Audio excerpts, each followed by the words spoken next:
illegal immigrants are simply being released into the country without facing charges, which would be a major change from recent weeks. Illegal immigrants make their way off of a bus at a shelter in El Paso, with reports this morning that many will no longer face charges for entering the country. Yet the president's still talking about a crackdown, tweeting just yesterday, "We cannot allow all of these people to invade our country," and that the situation should be handled with no judges or court cases. And while the border policy may still be in flux, back in Washington, Republicans in Congress are still hoping to move forward on an immigration plan this week, despite another effort last week failing to garner enough support. Well, I am the eternal optimist, and I do think there are 218 Republicans that agree with the 4 pillars of border security, ending chain migration, visa lottery, a random system, and fixing the DACA children. The Democrats, meantime, continue to seize on what they see as a potent issue, with Senator Elizabeth Warren, among others, visiting the border, saying the current legal process should not be curtailed. When a woman comes here with her 4-year-old son and says, "I am asking for amnesty, I have been threatened by gangs in my home country," we should at least give her a hearing. And we're still waiting to see the overall impact from the president's executive order that he signed last week, which attempts to keep families together as their claims are being processed. In Washington, Doug Luzader, Fox. We're here at the U.S.-Mexico border where everyone is weighing in on this timely and political immigration issue, including members of the faith community. Let our children go! One step at a time, faith leaders from around San Diego County and from across California marched a mile at the U.S.-Mexico border to the Federal Immigration Detention Center in Otay Mesa. Their march to protest the policies of the federal government that have separated thousands of children from their families. They say despite the recent executive order, nothing guarantees an end to the inhumane practice of tearing families apart, especially those most recently seeking refuge in our country. Bishop Robert McElroy, the San Diego Catholic Diocese, was among the church leaders. Families are at the heart of what we believe builds society and is sacred in society. And so the purposeful violation and separation of families that is not accidental but is embarked upon as a deterrent policy simply has no place. And that brings us all together as people of faith. He, like many other faith leaders, called upon the Trump administration to unite immigrant families. Torah is very clear that when people come into your land, you're supposed to greet them, you're supposed to not molest them, you're supposed to allow them to settle wherever they wish to in your land. And that was written 2,500 years ago or more, and we're still living in a pre-Torah morality. The interfaith leaders were joined by hundreds, including Democratic State Senator Kevin DeLeon. They all lined up outside the family separation zone in Otay Mesa and likened the facility to a concentration camp. Some walked onto the property and tied children's shoes to the barbed wire chain link fence of the Federal Immigration Detention Center. To see the sense of solidarity among those that are kind of further to the right on the religious spectrum, and those towards the left on the religious spectrum, and those in the middle, folks have really come together as one America, but especially as one house of God and one California, to say, not in America. In Otay Mesa, Maria Arcegadon, Fox 5 News.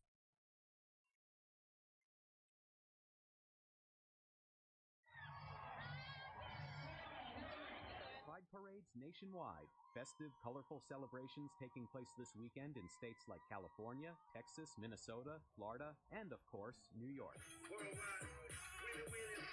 Tennis legend Billie Jean King was among the grand marshals for New York City's Pride event. This year was more overtly political than usual.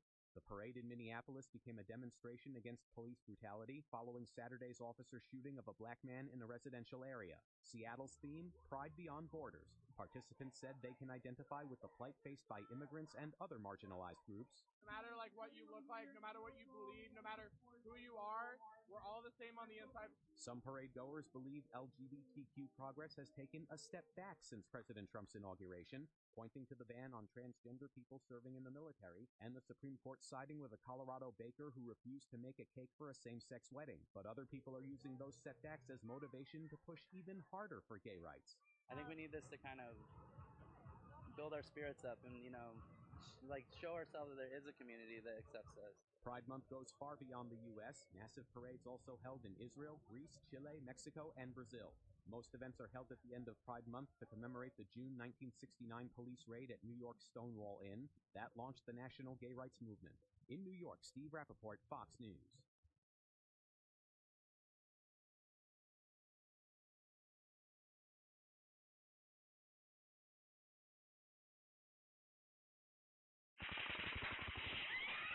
Bullets seemingly came from all directions.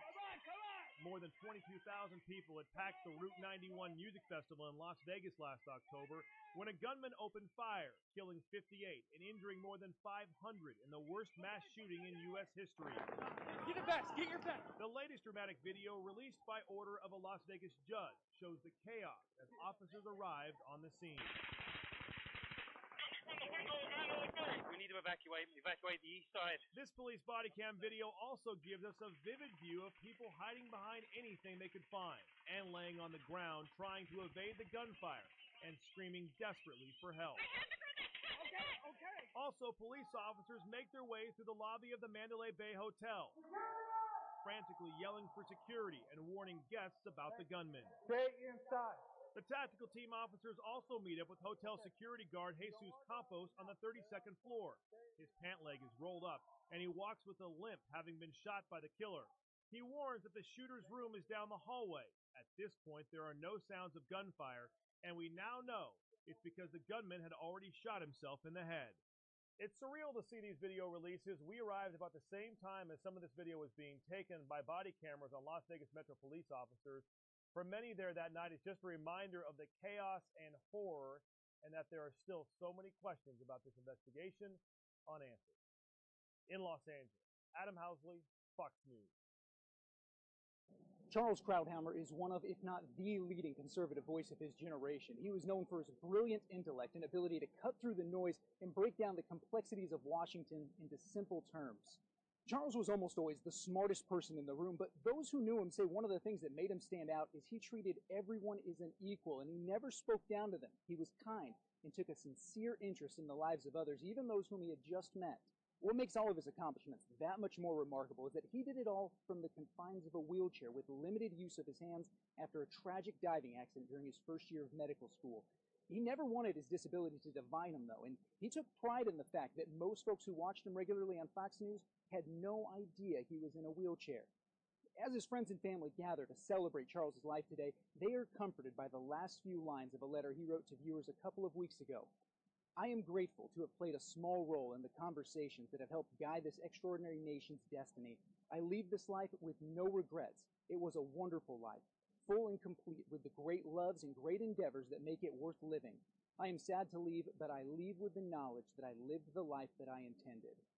Our nation's political discourse and all of our lives have been deeply enriched by the life that he lived. He will be missed. In Chevy Chase, Maryland, I'm Garrett Tenney, Fox News. And that family has been searching for the driver involved all day long. Not the driver that they said did this, but the guy that chased him down.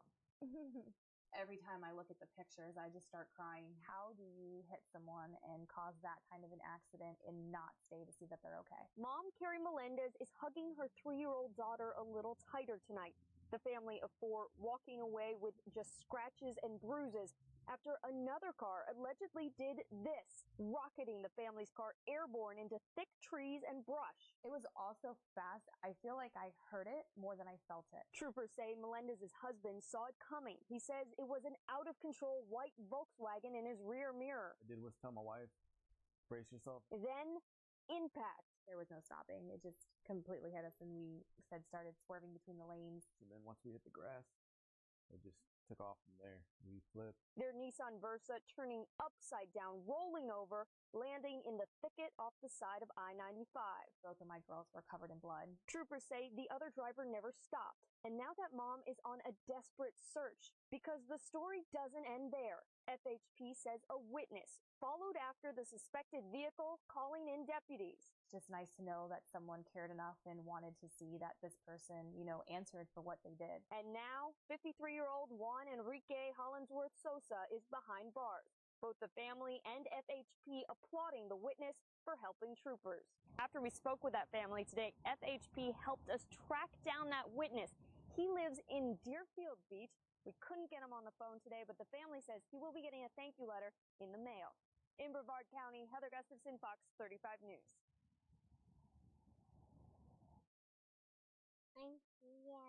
I'm Savannah. This little girl from Warren is quite a hero. I had the rescue mommy. Savannah was on a walk with her mom, Jessa, and their dog, Juno, when Jessa suddenly had a seizure. Mommy fell. Savannah ran back to their house to get help from Jessa's parents who were visiting. Here she is on the home security video, running up to the house and trying to get in. She actually retraced her steps home rather than going the shorter way. I don't know if she would have figured that out, but she retraced her steps, and I asked her, did you stop and look at the cars? And she said that she did. Meanwhile, Jessa's husband was at work watching the home security video live on his phone. I was scared, I didn't know if my wife was okay. I was scared that, my daughter ran home by herself. She was over a block and a half away. We're still a little bit shocked that she was able to find her way home because we've never talked to her about it. And she doesn't go on a ton of walks. And the fact that she could pick out our house because they all look the same. A neighbor saw Jessa fall and called 911. Rushed over to see if I could help. In the meantime, several cars that had passed by had also stopped, and we went out there to try to render assistance. Meanwhile, Savannah got her grandparents and rushed back to her mother. She understands what she did. And everyone's been praising her and stuff. So she knows. She's only 3 years old. I mean, that's something. Even the family dog is being called a hero. She actually stood over me and wouldn't let anyone touch me until my dad got there because she was just protecting me while I was unconscious. Meanwhile, Savannah knows she did something pretty amazing. I was scared. But you did a very brave thing. Yeah. In Warren, Camille Mary, Fox 2. Officials hope the classification will bring more awareness to governments and healthcare workers, but there are already resources out there like this game gym where gamers, not athletes, come to be coached and hone their skills, but they can also find a mentor that teaches them about moderation. Actually ended up dropping out of high school not once but twice, never graduated, never went to college. Cam Adair says before counseling he was unable to stop playing video games for up to 16 hours a day. And he's not alone. Now the World Health Organization says players can become addicted and has named gaming disorder as a medical condition. You sort of have a wide array of, some people who are just having a little bit of a difficulty and their grades have suffered a little bit. And then I have people who are really, just everything has stopped in their lives. Dr. Edward Spector is one of just a handful of clinical psychologists in the country who specialize in the treatment of compulsive use of technology. Dr. Spector says on average he sees 30 patients a week at his Rockville office, usually all male, some as young as middle school. Video gaming is being done by children. So at what point do we expect a child to have control of themselves around technology? The parent has to be very much involved in teaching the healthy use of technology, in teaching limit setting and self-regulation. We're teaching the X's and O's of how to play the game, but also balance. That's one big reason why Josh Hopkins started the Game Gym in Potomac. It's a place where they try to provide a more in-person social setting and where gamers can hopefully learn to play more responsibly. You need coaches, you need some mentors, you need to help kids, and parents can't always do it because you're dealing with digital immigrants and digital natives.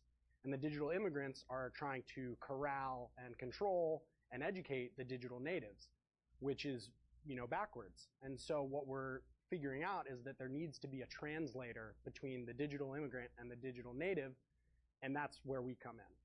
Now, worldwide, only 3% of gamers are thought to have this condition, but the World Health Organization says there are things to look out for if you put video games before other activities, if you continue playing despite consequences, and if it impairs personal and social functioning. In Potomac, Anjali Hemphill, Fox 5 Local News. I want to welcome you all to the grand opening of the Hello Kitty Cafe in San Jose. Thank you. 30 minutes ahead of the scheduled grand opening, Hello Kitty executives opened the door and turned a page in history. For the first time, this franchise is satiating desires in Northern California with a new mini cafe. I'm super excited. I got here about 7 a.m. Long before 7, a long line started forming outside the cafe at Santana Row. She really loves Hello Kitty, and I wanted to make this moment special for her to go in and visit her first cafe visit. Women and men, parents with their children and pets, stood in sweltering heat from the front door, wrapping around the building, stretching all the way to the street corner. Donna Casanova was first in the queue, standing like a sentry since 5 a.m. It's just super cute. It's just something from my childhood that I really enjoyed, and having it come back because a lot of the Hello Kitty stuff went away. So the fact that it's back, kind of have to relive my childhood and enjoy it. Hello Kitty executives say strong demand for mini cafes and pop-up container stores in Southern California emphasize the need for a store up north. Santana Row's well-heeled crowd was a logical fit, according to marketing manager Dave Markey. There's so much love for Hello Kitty here in the Bay Area that it was a no-brainer. You had to come back. A line that had worked from the front door out around the building, wrapping all the way to Olin Avenue, where that stop sign is, steadily shrunk throughout the day. Managers say they're not putting a time limit on how long people can stay inside. They want them to immerse themselves in the Hello Kitty brand. Once inside, what are people getting? On a day like today, anything and everything cold. Birthday cake, strawberry cake, chocolate cake. The myriad of menu items is enough to induce a sweet lover's confection coma. Some items are common across all Hello Kitty platforms, while others are unique to this location. It's great to get younger people back into the Hello Kitty scene, and it's just super cute, and just enjoy it. It makes me happy. Hello Kitty executives say this mini cafe will be at Santana Row through the end of the year, closing at 9 tonight. They promise more local surprises as the brand celebrates its 45th anniversary next year. At Santana Row in San Jose, this is ATV News.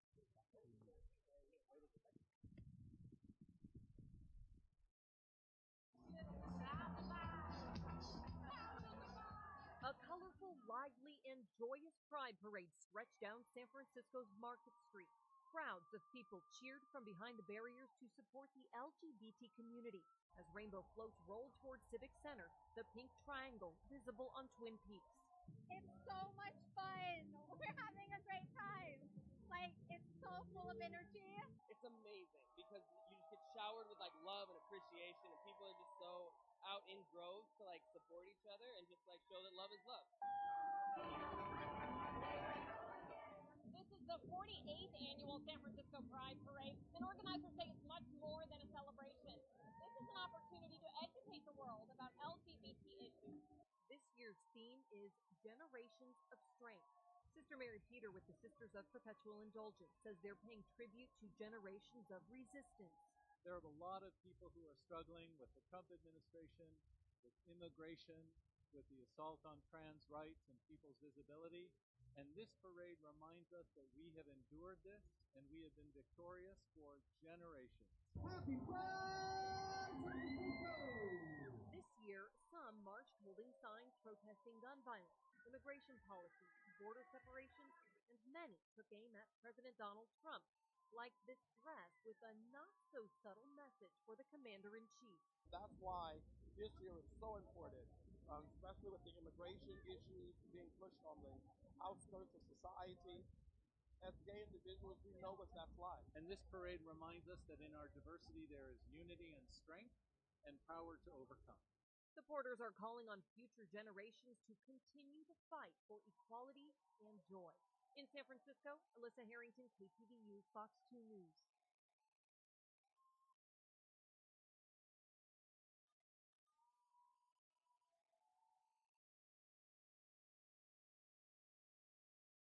230 firefighters are battling the Pawnee fire burning in Northern California.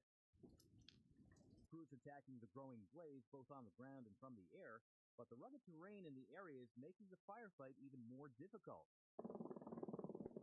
The wildfire broke out Saturday and is being fueled by wind, heat, and dry brush. Flames from the more than 3,000-acre fire creeping close to residential areas. Sunday, officials ordered mandatory evacuations in the Spring Valley community. One resident says she woke up from a nap and heard the fire burning outside her cabin. When I woke up and I looked and I saw smoke on my ridge, I knew I had to go, and I ran. The fire has already destroyed at least a dozen buildings and is threatening hundreds of other structures. Currently, we have at least 600 homes that are threatened at this point in time.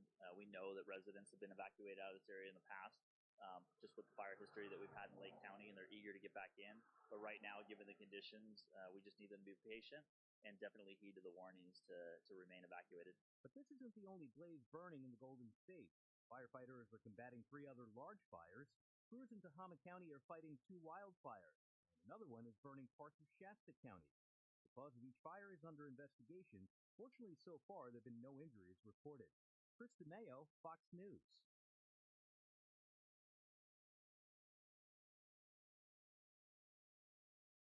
The Redhead Restaurant here in Northwest has no relation to the Redhead Restaurant in Lexington, Virginia, where a waiter says his boss asked him to ask White House Press Secretary Sarah Sanders to leave. Sanders was reportedly dining with her family, who was also asked to leave.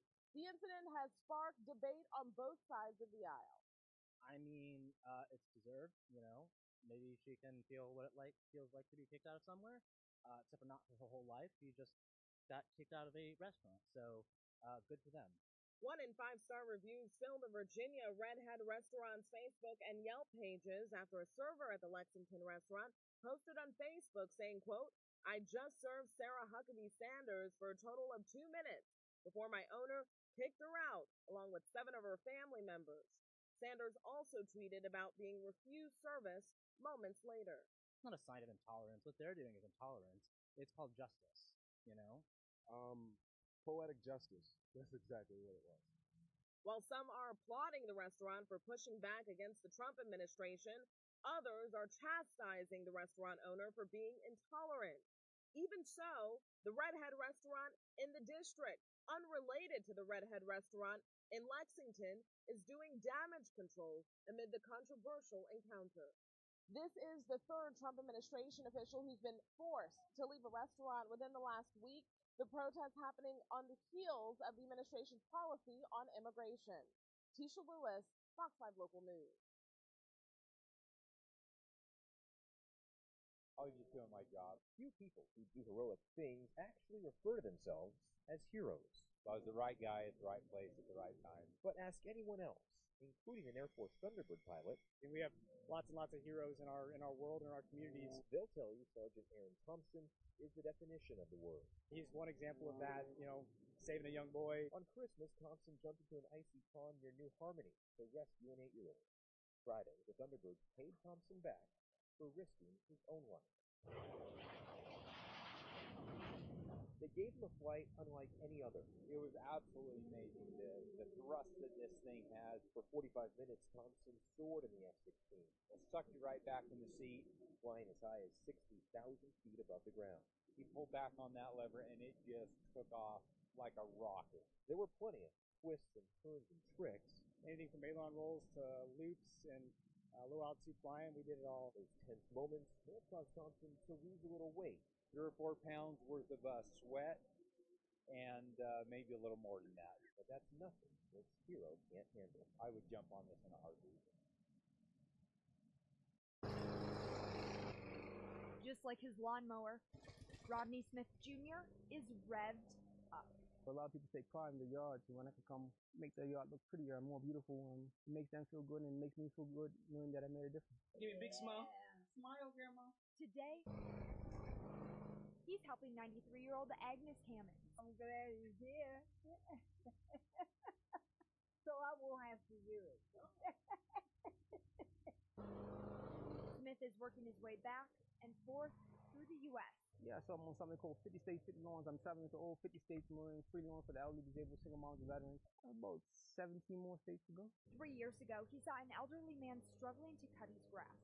Smith stopped and helped him finish the job. That planted a seed that's now sprouted into a nonprofit encouraging kids to help people in need by polishing up their lawns for free.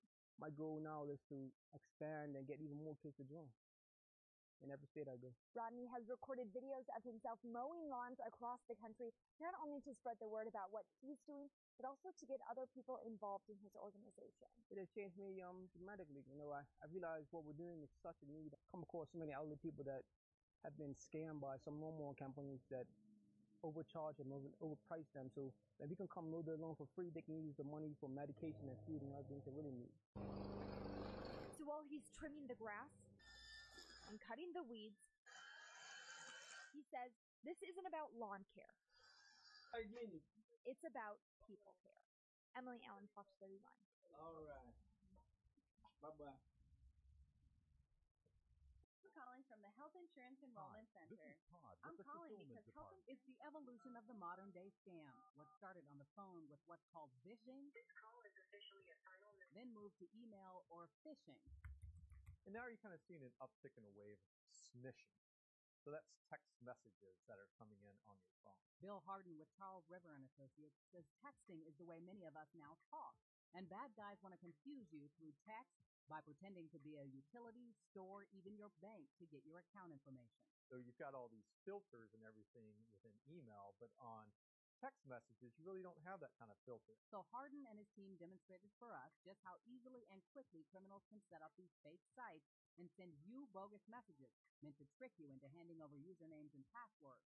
We're going to play the bad guy, all right? And with that, we're going to start a campaign. For this example, Harden created a fake Verizon website.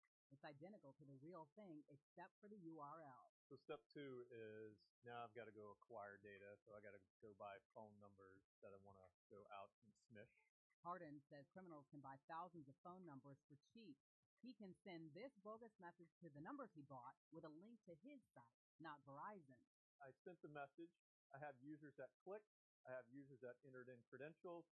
And now I have all of these username and passwords. Harden says this database of usernames and passwords can go for thousands on the dark web and only took minutes to set up.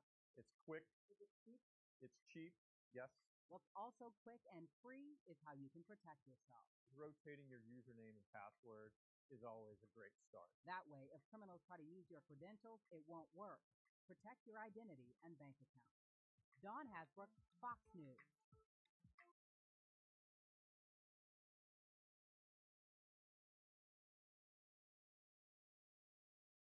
There are reports this morning that some illegal immigrants are simply being released into the country without facing charges, which would be a major change from recent weeks.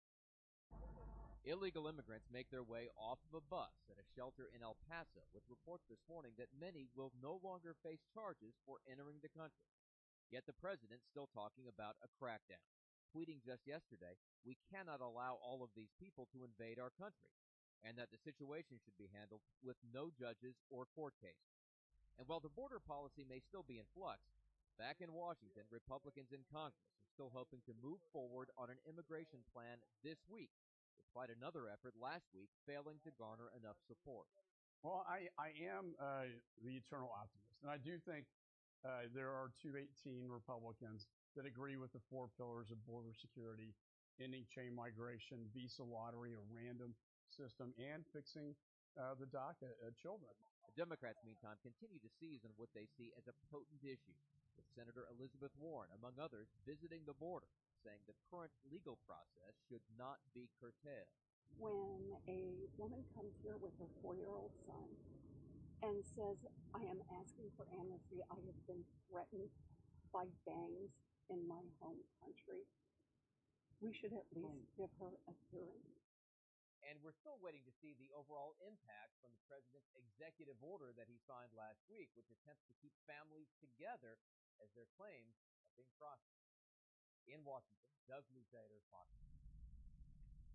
All right, guys. Well, it's a mix of some more serious political stories today and The lighthearted today as well for you guys, starting off your afternoon on this Monday.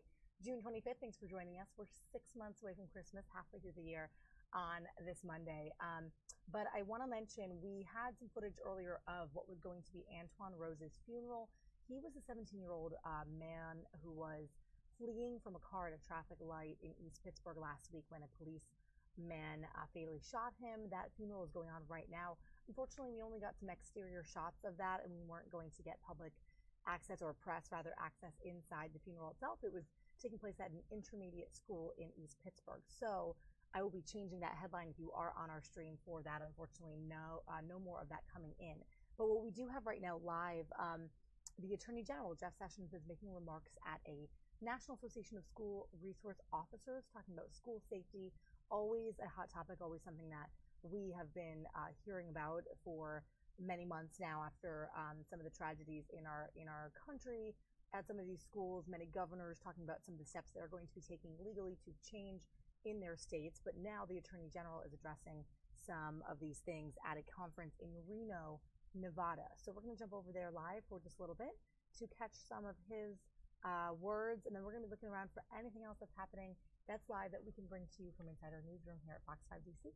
So thanks for joining us on the stream. I'm Molly, and I'll be in here watching all of our feeds, waiting for some stuff to break for us. Let's go over to the School Resource Officers Association conference in Reno.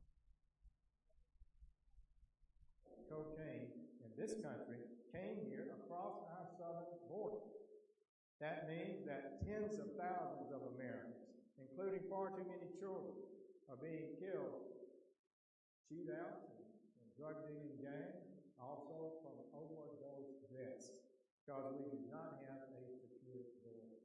This country has never, ever seen the number of overdose deaths that we are seeing today, and many are young people. And Mexico needs to do more. The president has made this clear, and he's right, to reduce these dangers if we are to continue to have a positive relationship with our partners to the south. These drug cartels know our laws, they take advantage of our generosity, and they're only happy to use children to smuggle their drugs into the country as well. Think about this. In just 4 days, at the end of March, Customs and Border Protection apprehended 5 juveniles who were allegedly smuggling fentanyl, the killer drug. Between the 5 of them, they allegedly had more than 35 pounds of fentanyl, enough to kill millions of people. And of course, many children have been directly victimized by criminals who take advantage of the broken immigration system. Last May, a Guatemalan man who illegally came to the country was sentenced to 50 years in prison for sneaking into a 6-year-old girl's bedroom in Tennessee, then molested her. He also filmed it. A few weeks later, they found him hiding under her bed. You might be interested to know that he had been previously apprehended in 2013, but he wasn't detained. He wasn't placed in custody. He was left out, I guess, on bail.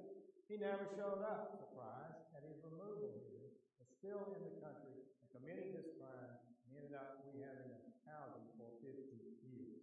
Last August, a nanny who was illegally in Danbury, Connecticut, was sentenced to 15 years in jail for brutally abusing a 3-year-old girl in her care. A hidden camera in the household revealed that she repeatedly burned the child's hands on the stove and viciously beat her.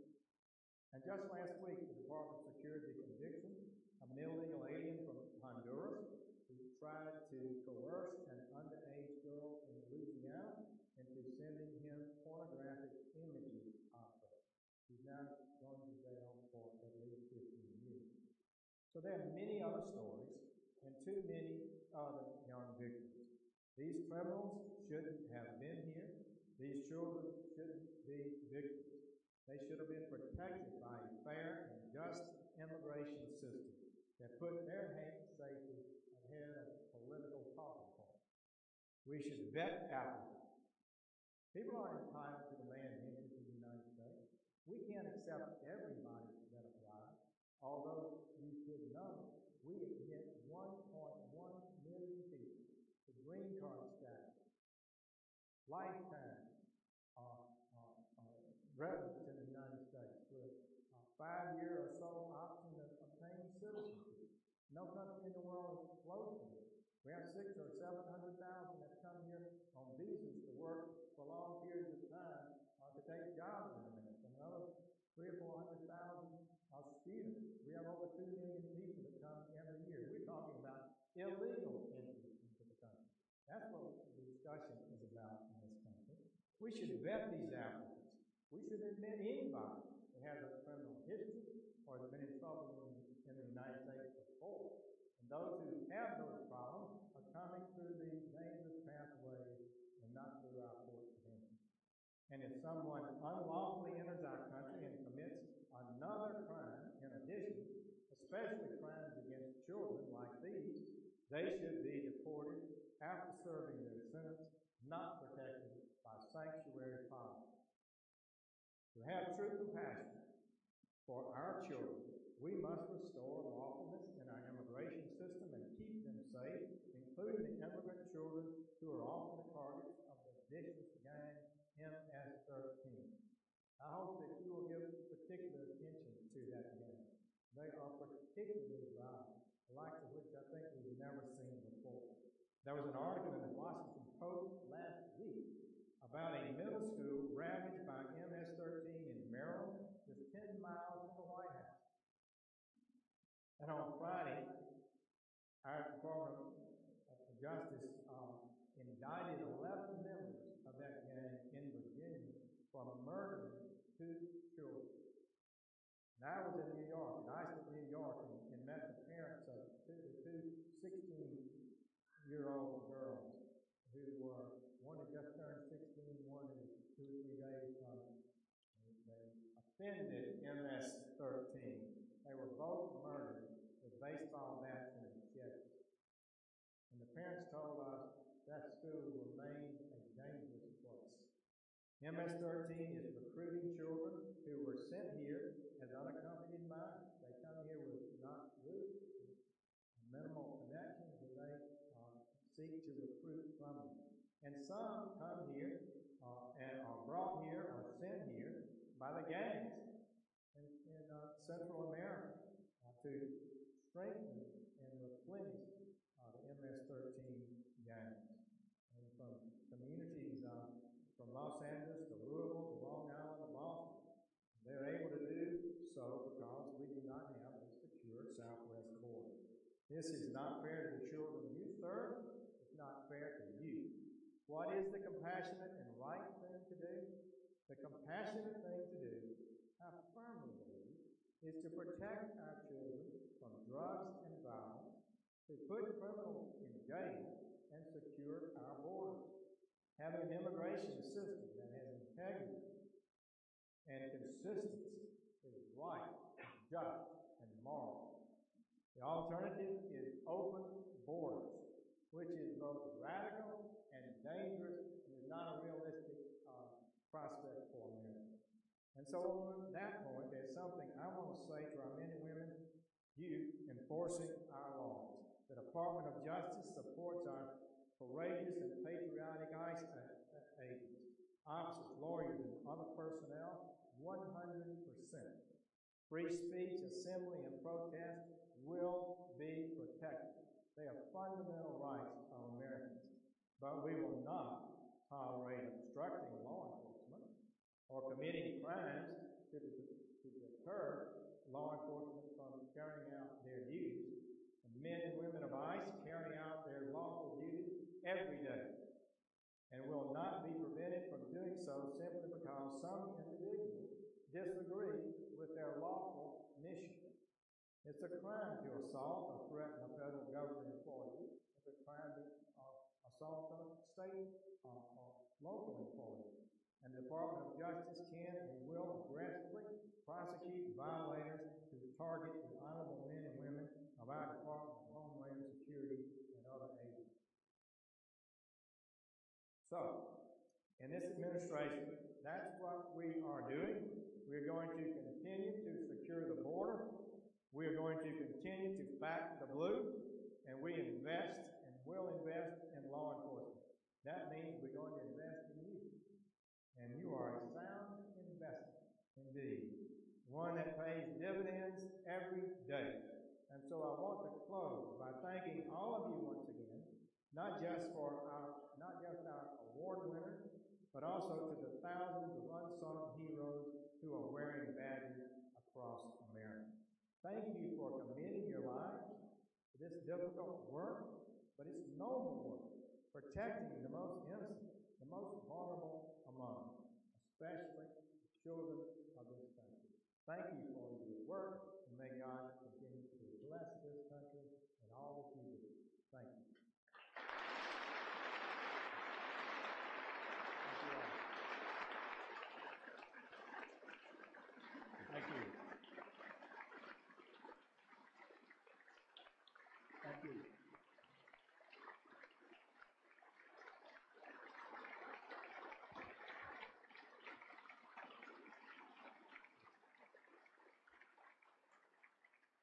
Attorney General Sessions, we thank you for your commitment to law enforcement, and especially school-based law enforcement and administrators, and we really appreciate you being here. It's a small token of our appreciation from NASRO, and I hope you'll hang that in your office. Thank you so much. I really appreciate it. Thank you so much. Thank you.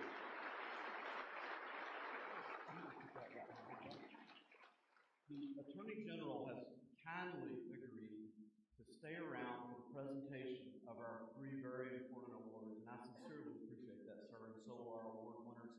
And I'd also like to invite our National President, Don Bridges, to join us on the stage.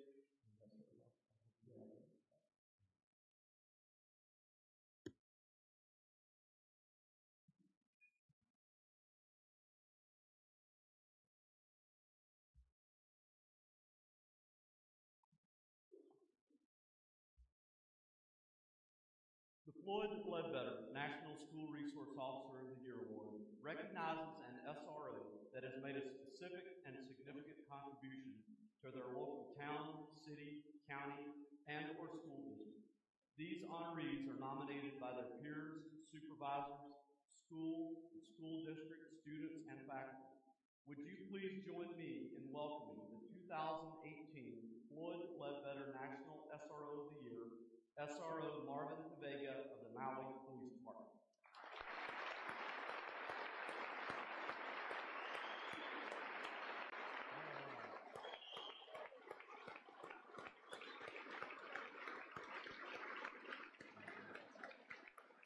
Congratulations.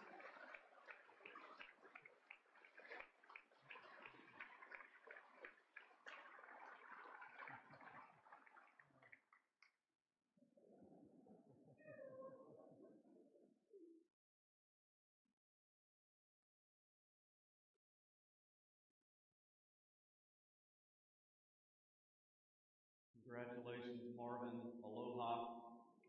Welcome to Reno.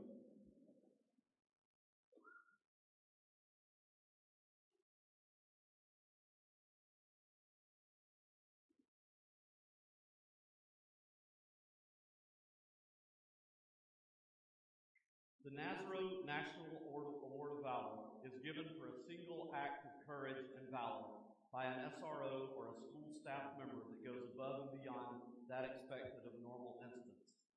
This year, we are honored to present 2 awards of valor recipients. These are the best of the best and excellent examples of carefully selected and specially trained SROs.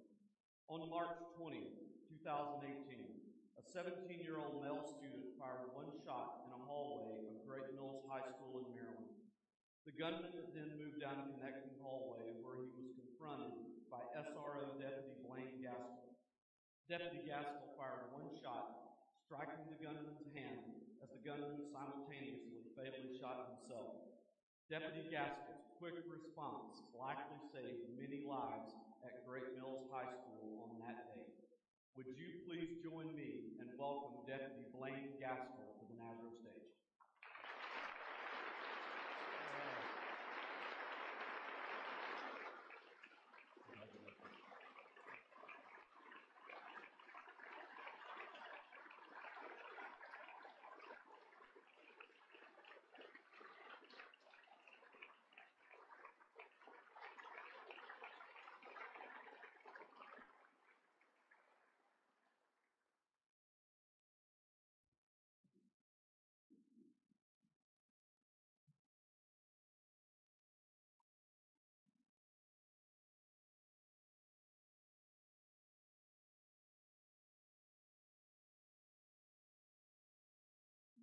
On April 20th, 2018, a 19-year-old man carried a sawed-off shotgun into an Ocala high school, fired one shot through a classroom door, entered another classroom, and confronted a teacher. SRO Deputy Jimmy Long of the Marion County Sheriff's Office rushed into the classroom and quickly restrained the suspect. Deputy Long's quick response likely saved many lives in Ocala on that day. Will you please join me and welcome Deputy Long to the NASRO stage?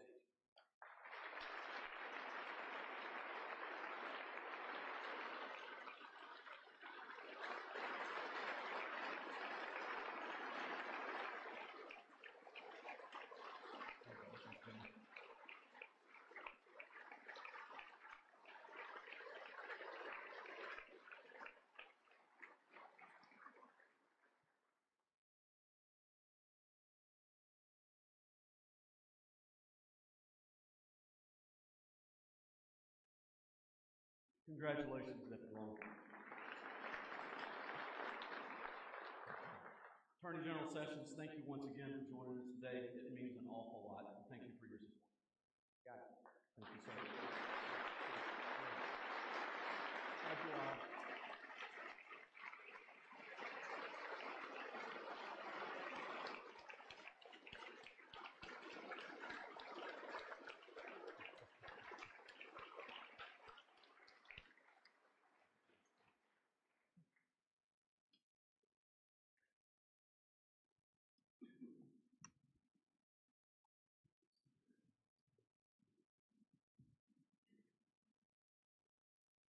At this time, to kind of thank the award winners and to recognize them, I have a special guest I'd like to go ahead and invite to the stage. Thurman Carthen. Mr. Carthen, if you'll join on the stage, please. Mr. Carthen, his information came to me a little late in the game, and I'm really excited that it did, from one of our local officers here with Washoe County School District Police Department, from Officer Redmond, and I really do appreciate it. Thurman has recently retired as the Site Facilities Coordinator for Galena High School. Congratulations on your retirement, sir. And Thurman is going to sing a wonderful song for us. He's going to sing God Bless America, and I really appreciate it. Thank you.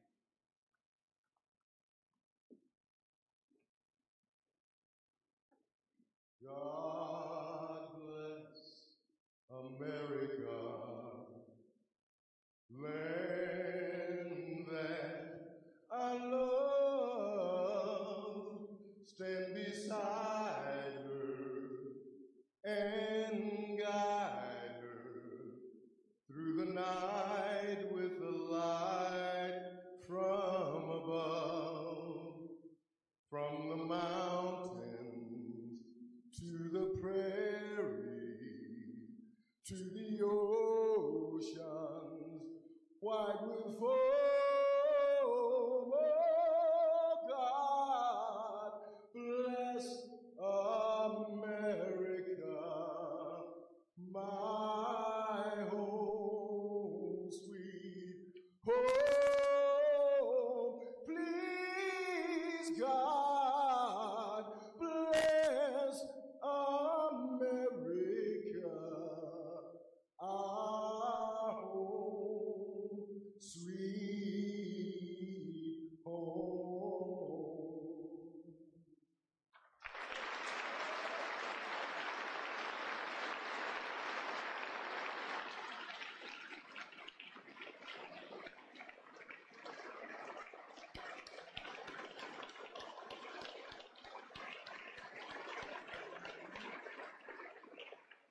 Thank you, Thurman. Enjoy your retirement. We really appreciate you being here today. That was awesome. I'd like to now welcome from Baltimore County, your NASRO President, Don Bridges. Give him a warm welcome.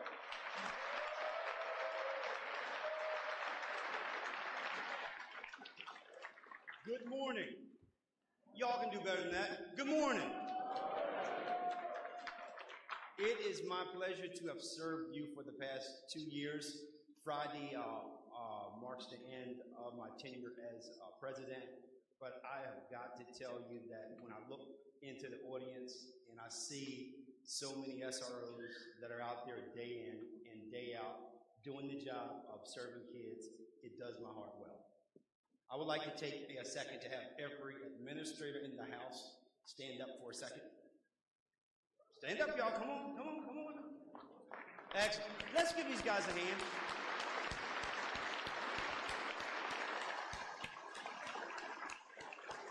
Thank you so much. You know, we can't do this without you. So one of the things that I would like to encourage as we look forward to Pigeon Forge, which will be our biggest conference, I would encourage every SRO to bring some administrators with you, because we can only achieve safety by having that partnership with the administrator and the SROs working collaboratively to save children. That is the bottom line. Now I would like to have all of the guys from Baltimore County stand. Where are my Baltimore County guys at? We should be deep in the house. There you go.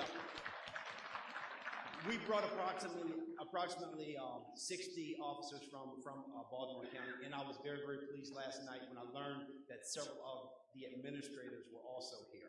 So I am very, very pleased with our program, but our program is only successful because of that NASRO model. We live and we breathe that triad.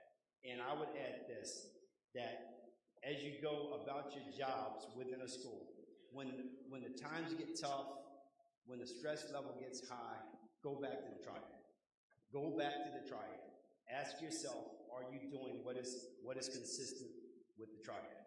Now I would like to have our board stand, because I know that we're all over the place. We could not make this thing happen without the NASRO board of directors. So would you all please stand and give them a hand, guys.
All right, guys, if you are just joining us, we are live in the newsroom here at Fox 5 Live in Washington, D.C., flipping around to some of the best breaking news video and live events that are happening here in D.C. and around our nation and around the world. Right now, a pretty quiet day, actually. You can see the newsroom behind me. We've been getting ready and executing a special for the World Cup today at 12 noon on our channel. So if you are in the DMV area, maybe you caught some of that. It seems like it's just now rolling out, finishing up. It was an hour special, but we will be doing that all week. So we are previewing that this week. So check us out at 12 noon on our channel this week for that special as we continue with World Cup coverage. But in other news, guys, we're still talking about the immigration debate and the facilities down on the border and what's happening to families and children and some of the other legal rulings that are being made and what people are talking about. And actually, in a few moments, we're just about to get some video from Health and Human Services down at the border in Texas. I believe they're in Tornillo, Texas, which is that border kind of area where some of the migrant facilities are. We're going to be hearing from someone from Health and Human Services in some type of news conference. So that is coming up next. I have a podium shot right now. So we're going to jump down to Texas and give you that coming up in a little bit. If we have anything else that's live and breaking, we'll bring that to you as usual. But for now, let's go down to Texas and wait on that newser.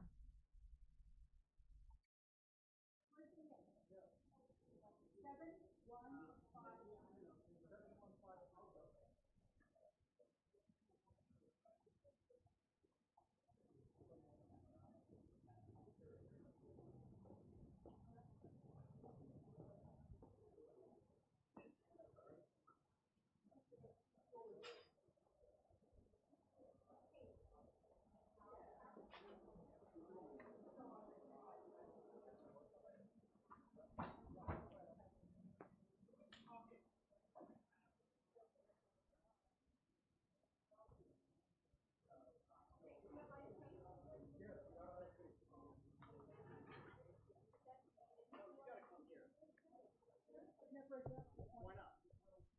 Everything's mounted on you.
So just a little brief background on this, if you are just joining us, we're going to be showing this news conference here with Health and Human Services, updating us and the media on what's happening down in this area. And the Department of Health and Human Services has confirmed that the facilities down in this area, in this town in Texas on the border, is housing not only unaccompanied minors, but kids that were separated from their families as well. So yesterday, lawmakers toured some of these facilities. There are some tents inside, and they described what it looked like inside, because I know it's been kind of tough to actually get some photos and video, so people are kind of going off descriptions of what some of these lawmakers are saying it looks like inside.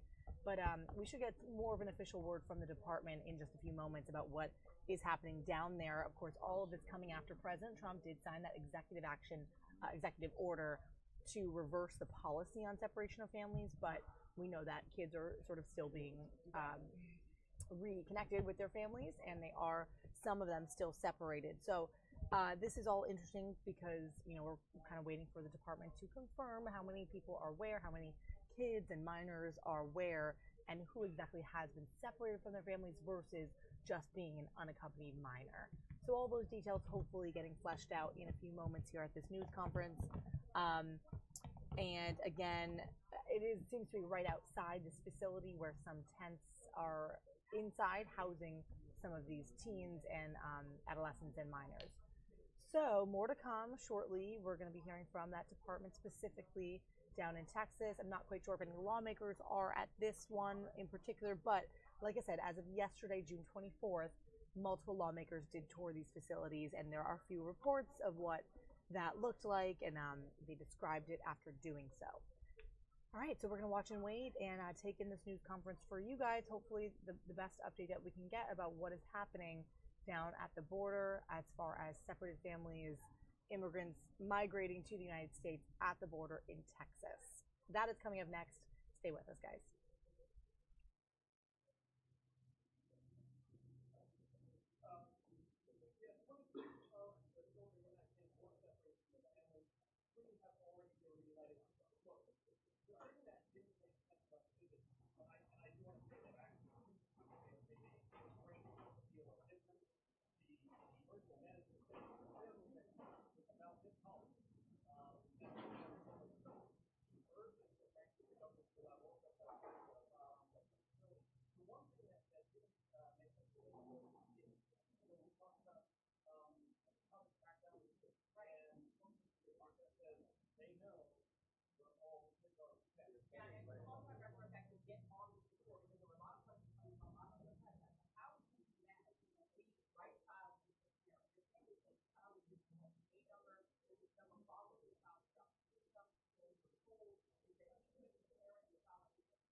One second, almost.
Mic check, 1, 2, 3, 4. Mic check, 1, 2, 3, 4. Mic check. Mic check, 1, 2, 3, 4. Mic check, 1, 2, 3, 4. Mic check, mic check. Mic check, 1, 2, 3, 4.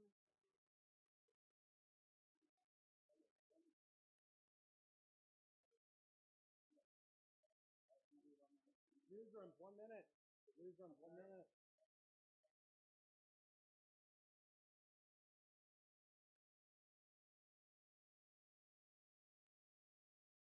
Newsroom, 1 minute. White balance, 1 minute warning. I'm just a reporter. This is my day job. 1, 2, 3, 1, 2, 3. 1 minute warning.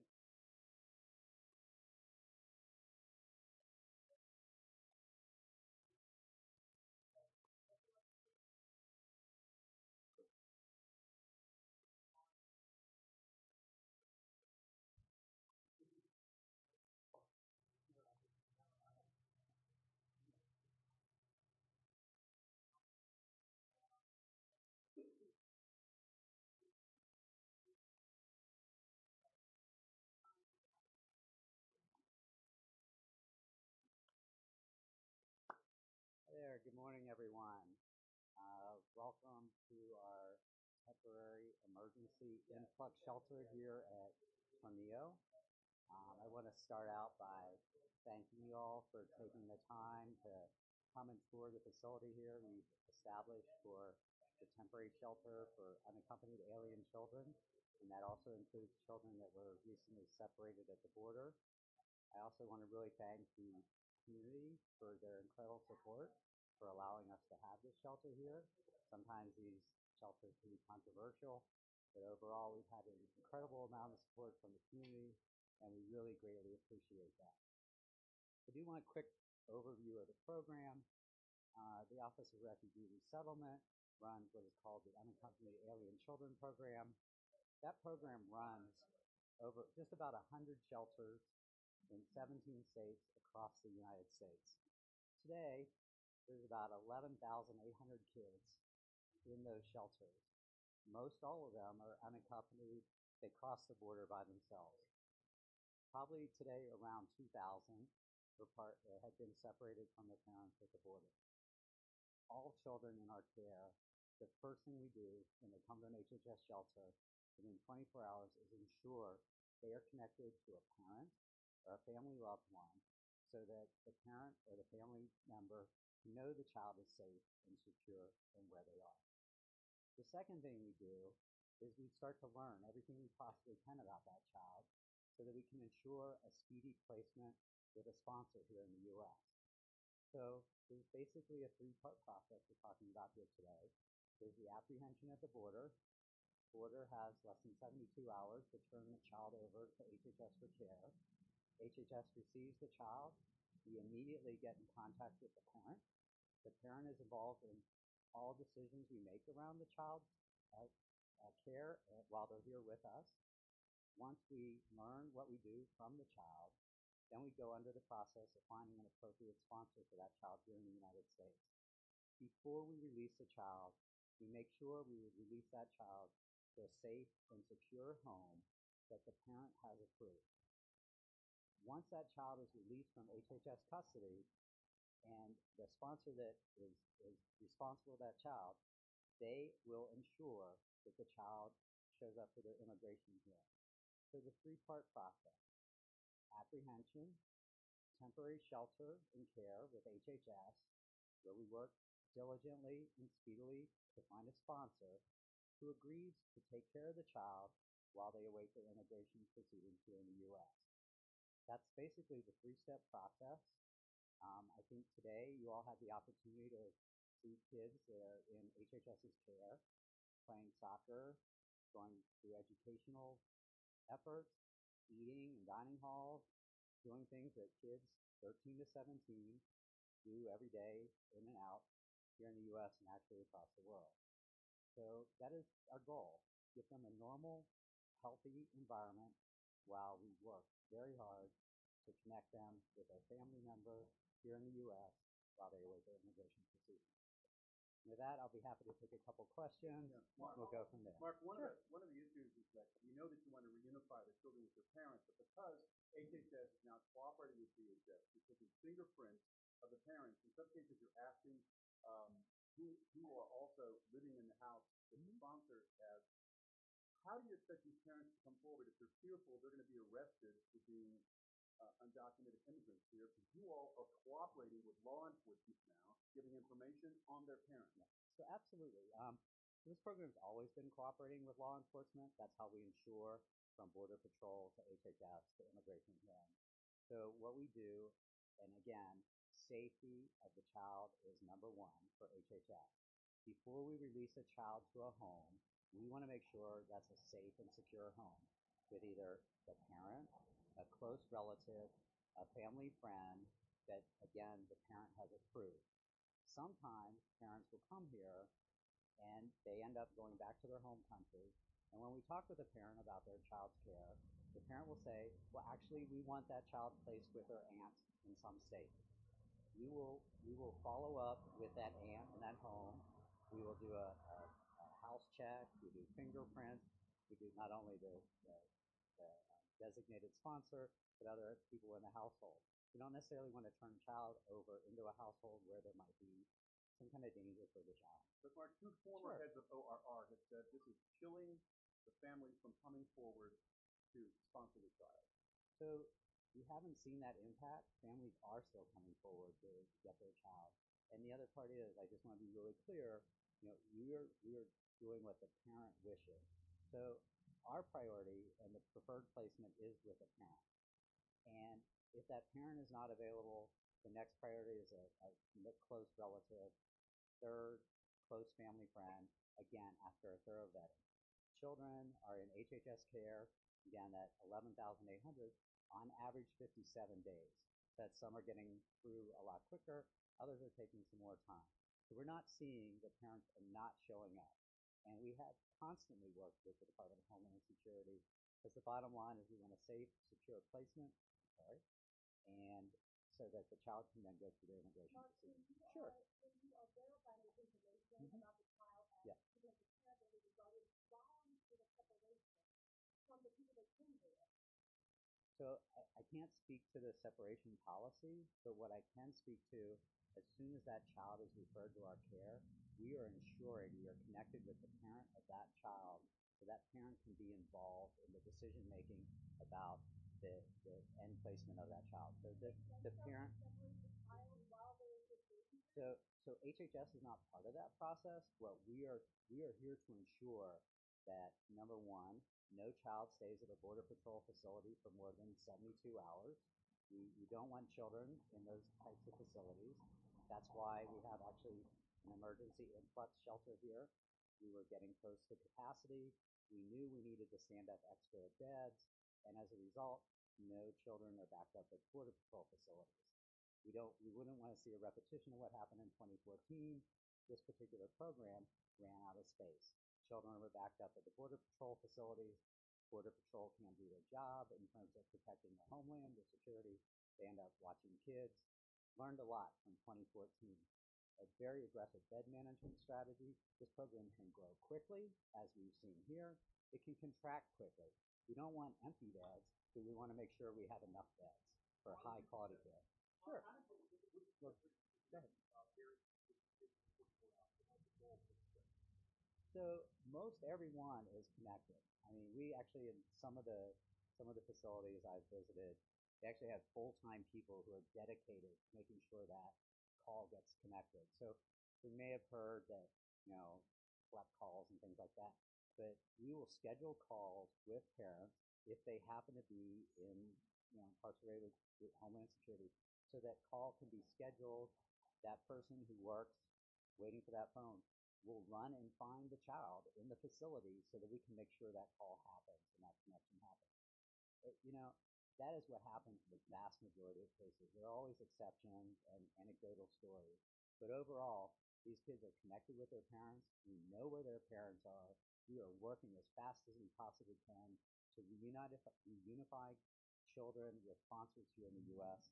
so they can go through their immigration. What about the babies? What about the babies who can't talk to their parents, who can't tell someone how to call their parents? How do they get connected with their parents? So babies obviously is a very different challenge. We have facilities that specialize in care. They're all state licensed facilities to help tender age youth. We call it 12 and under. We do have children 2 and under in our care. They're receiving care with, again, trained professionals who are state licensed so they know how to take care of these children. And what we do is everyone has an A number, and that is how we track all cases. A numbers, we can relate from a child to a parent. That's actually how the quickest way for us to do it is looking at that A number that follows children, parents through their immigration proceedings here in the U.S. When you said you're trying to reunite these kids quickly with their parents. Mm-hmm. In this facility, there's 26 kids who were separated from their parents. That's correct. This facility opened 2 weeks ago. That's correct. And only 3 have been reunited with their families. Mm-hmm. So you're talking about more than 20 kids who have not been reunited with their families. When you say fast, what do you mean by fast? 3 weeks, 4 weeks? So what I mean by fast is, number one, is that we've established where the parents are almost immediately when the child has come to our care. Number two, ensuring that that parent is capable of taking care of the child while they're here and waiting their immigration proceedings. So a couple of those things, they take time. We need to verify documentation. The home countries, the consulates visit us here. They're awesome in terms of producing documentation so that we can actually verify the person that's claiming to be a child's parent is their parent. So there's a lot of safety precautions. We do not want to release a child too soon, too fast, because we didn't take the care to ensure that that child is going to be reunited with a parent or an appropriate loved one that the parent has designated. So it takes time. We just don't want to open the doors and assume anyone is the best sponsor. Firstly, how does it give you in your illustration, not only of the policy, but of the care that is provided for these kids in some programs? Because a lot of people saying that these kids are being escorted. You were just saying that there's a lot of people that are caring for these kids. How does it personally fit with you when you see people saying that there's some sort of mistreatment of these kids? So again, one of the first things we want to do is share the story of the care that the children are being provided. We have to balance that with disrupting the facility, making sure that children's privacy is protected. In these facilities also, there are points of controversy and potential threats made against them. So it's like, that's why you will hear, we don't disclose the location for folks. So there's all sorts of factors. When we're in a influx stage, we want our people working 24/7, taking care of children, looking for sponsors. And by letting you all in, that does create a distraction. And at the same time, we want to have an opportunity so that we can tell the story of the type of care that children are being provided. But what do you think? Yeah. I mean, you're a person, you're there, you devote your life on it. You hear people say things about care for people. How does it, you as a person, not as you think you as a person, how does it fit? So as a person, a proud federal employee for many, many years, and having had the opportunity to see this program actually learn from the mistakes in 2014 so that it is, again, has an aggressive bed management program so we can grow, make sure that children don't end up in Border Patrol facilities. And, that's part of the personal mission. You wake up in the morning, why do you do this? It's because it's the right thing to do. And providing you all an opportunity to come in and take a look, see what's going on, it's the right thing to do.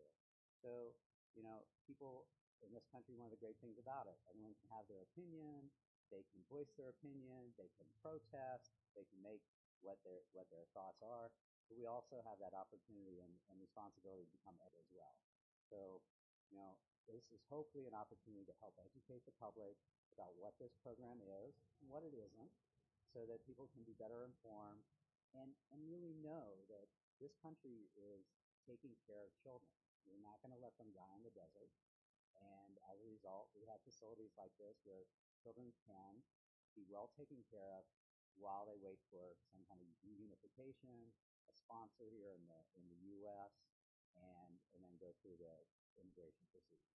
Do you know when Fort Bliss is going to have So Fort Bliss, we have looked at Fort Bliss as a site that we might consider at some time in the future.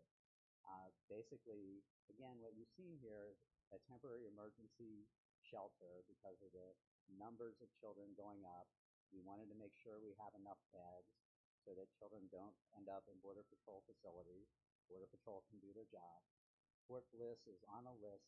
We're always looking for potential sites, just in case there is some kind of surge, so that, again, we're able to take care of these kids while they're waiting for a sponsor. Mark, the incident commander called this a dumb, stupid decision. So that's where I get back to everyone is allowed to have their opinion, and we also have educated opinions, and we welcome people in this country to express their opinion, and that's what I have to say about it. But how do these policies put an undue burden on HHS? Have these other facilities, these other shelters, their staffing? So again, this program's set up to manage influx, and this program has demonstrated once again it can do that. 2014, we didn't do well. We learned the lesson. 2016, we actually had more kids than we did in 2014. Not one kid got backed up at a Border Patrol facility. Again, this time, huge surge in kids coming to this program. The program responded, was ready, capable. We set up a temporary influx shelter here. We opened a facility in Florida. Again, children weren't stranded at Border Patrol facilities. So, sure. The surge is because of the zero tolerance policy. The zero tolerance policy, as well as immigration patterns, this is usually a time when more kids make the journey across the Mexican desert. When will the tents come down? This temporary shelter won't come down. So again, one of our priorities is to make sure we never run out of space. So once we feel comfortable that we're going to have enough space that can take care of the children, then we'll consider, dismantling here at Tornillo or ramping down our facility at Homestead and revert back to more of a steady state of operations with our, I would say 100 shelters, 17 states across the country working to take care of the kids. Is there a chance that when this one goes down, you open the one at Fort Bliss? So that only would depend if we had a need. So if there is a need, and for some reason this facility becomes, there's a reason to not use it, we can definitely stand up another facility at another location. And I will add, before we would do that, we engage with the community, we talk with the community. We might do it a little faster than people want. I'll go there. But again, we want to make sure kids are not backed up at Border Patrol facilities. We want to make sure we have beds. We're always looking for good property that can be used to take care of the children. Well, the commander said, So the federal government will make a decision about future needs and bed capacity. So there are many ways to stand up beds, and if we need to stand up beds when this contract's over, we certainly will. Again, we don't want kids in Border Patrol facilities. the commander said that they were expecting to close the shelter on July 14th. So what would you say? So I would say that that's the commander's contract. The federal government makes the ultimate decision. So we will make sure we have a facility in place to take care of kids. Mark, of the 2,000 plus kids that you have that were separated, how many are in the tender age facility? Actually, I don't know that number. I will tell you we do know that number. The data information system that we run with all these kids, very much we know where they are, we know their age, we know their sex. Again, I will emphasize, we know where their parents are. We have connected with their parents in almost every case. So I don't know that information right here, but it is information that we have and we use to manage the program to ensure that kids are in the proper facility for their age, any special needs. Sometimes kids have mental health issues.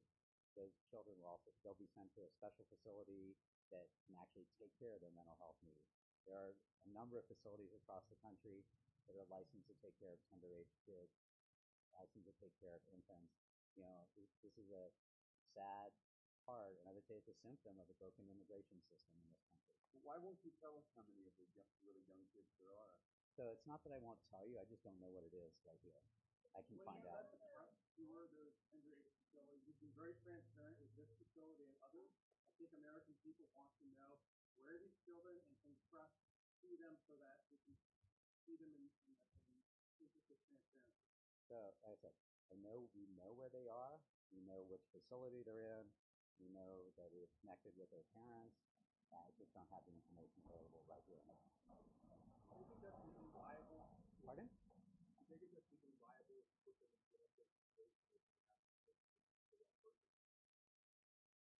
I have to refer that to the lawyers in terms of how the liability works out. We make every effort to make sure that the placements are done in a safe and secure home.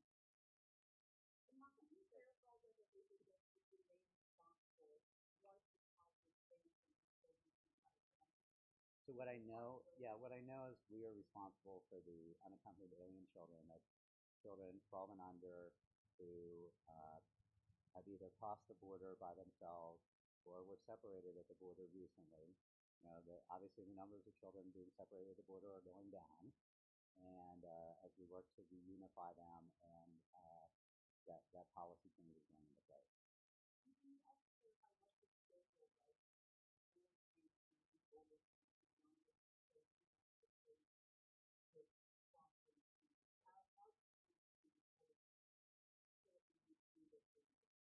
So again, we are in contact with the parents about decisions about their children. Sometimes parents want those children to stay here in the United States. We grant the wish of the parent as long as we check out the home. If that parent is back in the home country, we're connected to that parent in the home country as well. So, you know, our job, and the team here, as you've seen today, does it really well, is to take care of the children in this window that they are in the custody of HHS and find a safe sponsor for them here in the United States while they await their immigration hearing. And while the children are in the care of HHS, the parents are calling the shots. Sure. And then I am going to wrap it up.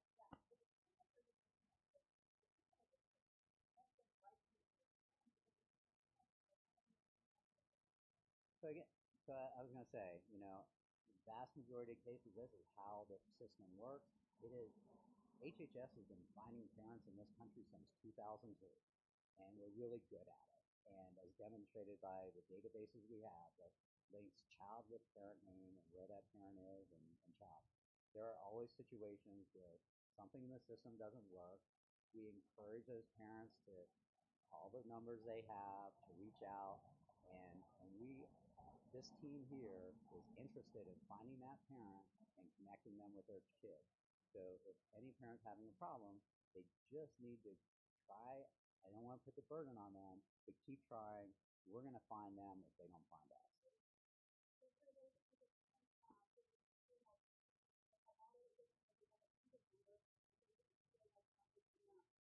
And so I don't know which 800 number the parents were given. We have a 1-800 number with ORR that anyone can call to try to find their child within our network. So if their child isn't in our network, we're not going to know that, but that's a possibility. But there's an 800 number anyone can call to find a child, that's their child, in our care. We provide access to lawyers. We provide access to the consulates. And, you know, so children their rights, and the information about their rights here in the United States are provided to them, and legal opportunities once they leave our care. So again, you know, somewhere there's a disconnect that just doesn't quite add up. And with the team we have here. Sure.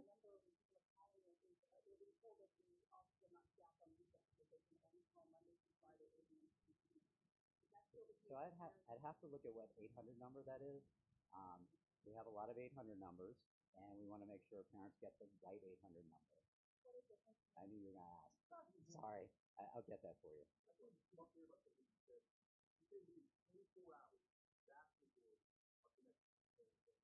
Yep, that's part of our policy. That you need to go look online on ORR's website, see how every part of this program is operated, is available for the public to review, take a look. I don't want to quote the section number, but there's a section in there about once a child enters into HHS care. Did you say after a parent is released from immigration custody, the onus is on them to reconnect with their child? So I think I've been really clear. We are very aggressive about finding parents. So Absolutely. Parents, I would imagine, would be motivated to connect with their children. But I will also tell you, we are very aggressive about finding those. Something has been in custody in various facilities before we move here for more than 60 days. So it's supposed to be connected immediately with the children. Then why have these children been in HHS care long enough to have been from someone else's custody for years? So I can start overall in the HHS program. Again, 100 shelters, 17 states. Children are in HHS's care and custody on average of 57 days. So that means there are many that are placed before 57 days or many placed after the 57 days. So with the surge of children that have come into our care recently, yes, it is. Their cases are very new to us, and at the same time, we are working for those kids as quickly and fast as we can, like all the other children in our care. So, but yeah, the ones who have recently been separated, it's a lot easier to find that parent than it is with a kid that may have been, not separated longer across the border themselves. So we find the parent. Sure. Can you define what you mean by phone call? Phone call. So if the parent is out talking to the phone. Correct. Correct. Can you walk us through what is happening over the course of 57 days? If the child is in the custody of a if they've been gone over that time, why is it taking so long if they're able to talk to them on the phone? So now they can that adult can be found and connected with them. It's background check. Things that making sure that the sponsor, the identified sponsor, is a safe and secure home. We do not want to release these children into dangerous situations. There are bad actors out there. There are people who will try to extort money from these parents. I mean, we've seen the gamut of bad actors in this program, and it is incumbent upon us at HHS to ensure a safe placement after our care. So if it's going to take a couple extra days, we would rather go the extra mile to make sure that's a safe placement.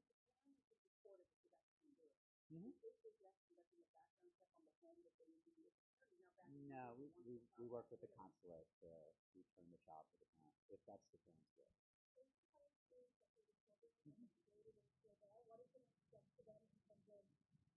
Our best estimate, those children are going to be reunited with their parents over the next several days. So I imagine if we were to come back here in a week or 10 days, that number would probably be 0. And is that because the children have been reunited with their parents here in the U.S. or have been reported together? Again, it's the parent's wish. So we'll connect with that parent. If the parent wants the child to go back with them, the child will go back with them. If the parent wants the child to stay here in the United States, we will get the sponsor, place the child here in the United States while they go through the immigration process. All right, that's it. Thank you all. Really do appreciate you taking the time. Thank you for letting us open the doors and share what is going on here. Thank you all.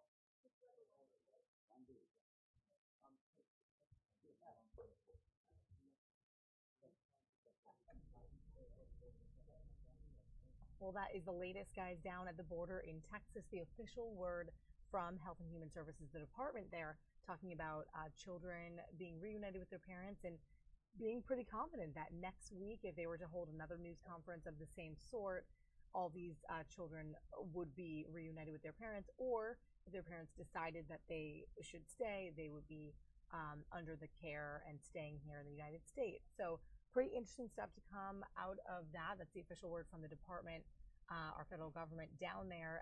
Again, seemingly pretty hopeful that this is all going to be wrapped up in the next 5 to 10 days. All right, guys, so in other news, we don't have a ton of other stuff coming in, but let's go to some of our top stories from here and around the country from this weekend and over the past day or so.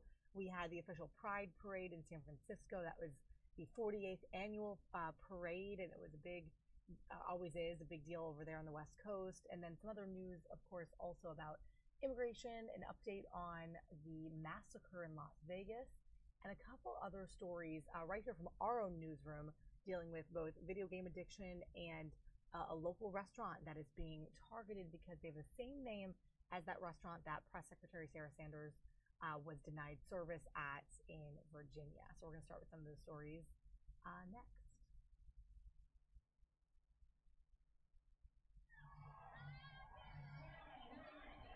parades nationwide. Festive, colorful celebrations taking place this weekend in states like California, Texas, Minnesota, Florida, and of course, New York. Tennis legend Billie Jean King was among the grand marshals for New York City's Pride event. This year was more overtly political than usual. The parade in Minneapolis became a demonstration against police brutality following Saturday's officer shooting of a black man in a residential area. Seattle's theme, Pride Beyond Borders. Participants said they can identify with the plight faced by immigrants and other marginalized groups. No matter like what you look like, no matter what you believe, no matter who you are, we're all the same on the inside.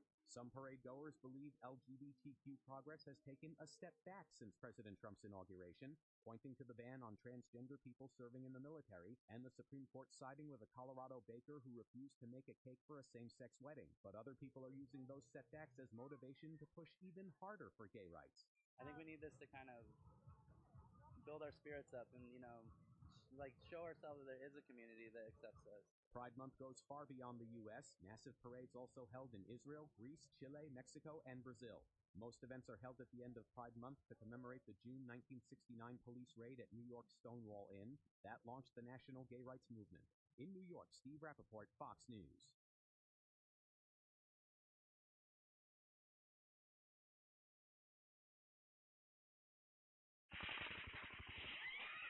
Bullets seemingly came from all directions. More than 22,000 people had packed the Route 91 Music Festival in Las Vegas last October when a gunman opened fire, killing 58 and injuring more than 500 in the worst mass shooting in U.S. history. Get your vest! Get your vest! The latest dramatic video, released by order of a Las Vegas judge, shows the chaos as officers arrived on the scene. We need to evacuate the east side. This police body cam video also gives us a vivid view of people hiding behind anything they could find and laying on the ground trying to evade the gunfire and screaming desperately for help. Okay. Also, police officers make their way through the lobby of the Mandalay Bay Hotel, frantically yelling for security and warning guests about the gunman. Stay inside. The tactical team officers also meet up with hotel security guard Jesus Campos on the 32nd floor. His pant leg is rolled up, and he walks with a limp, having been shot by the killer. He warns that the shooter's room is down the hallway. At this point, there are no sounds of gunfire, and we now know it's because the gunman had already shot himself in the head. It's surreal to see these video releases. We arrived about the same time as some of this video was being taken by body cameras on Las Vegas Metro police officers. For many there that night, it's just a reminder of the chaos and horror, and that there are still so many questions about this investigation unanswered. In Los Angeles, Adam Housley, Fox News. Charles Krauthammer is one of, if not the leading conservative voice of his generation. He was known for his brilliant intellect and ability to cut through the noise and break down the complexities of Washington into simple terms. Charles was almost always the smartest person in the room, but those who knew him say one of the things that made him stand out is he treated everyone as an equal, and he never spoke down to them. He was kind and took a sincere interest in the lives of others, even those whom he had just met. What makes all of his accomplishments that much more remarkable is that he did it all from the confines of a wheelchair with limited use of his hands after a tragic diving accident during his first year of medical school. He never wanted his disability to define him, though, and he took pride in the fact that most folks who watched him regularly on Fox News had no idea he was in a wheelchair. As his friends and family gather to celebrate Charles's life today, they are comforted by the last few lines of a letter he wrote to viewers a couple of weeks ago. I am grateful to have played a small role in the conversations that have helped guide this extraordinary nation's destiny. I leave this life with no regrets. It was a wonderful life, full and complete with the great loves and great endeavors that make it worth living. I am sad to leave, but I leave with the knowledge that I lived the life that I intended. Our nation's political discourse and all of our lives have been deeply enriched by the life that he lived. He will be missed. In Chevy Chase, Maryland, I'm Garrett Tenney, Fox News.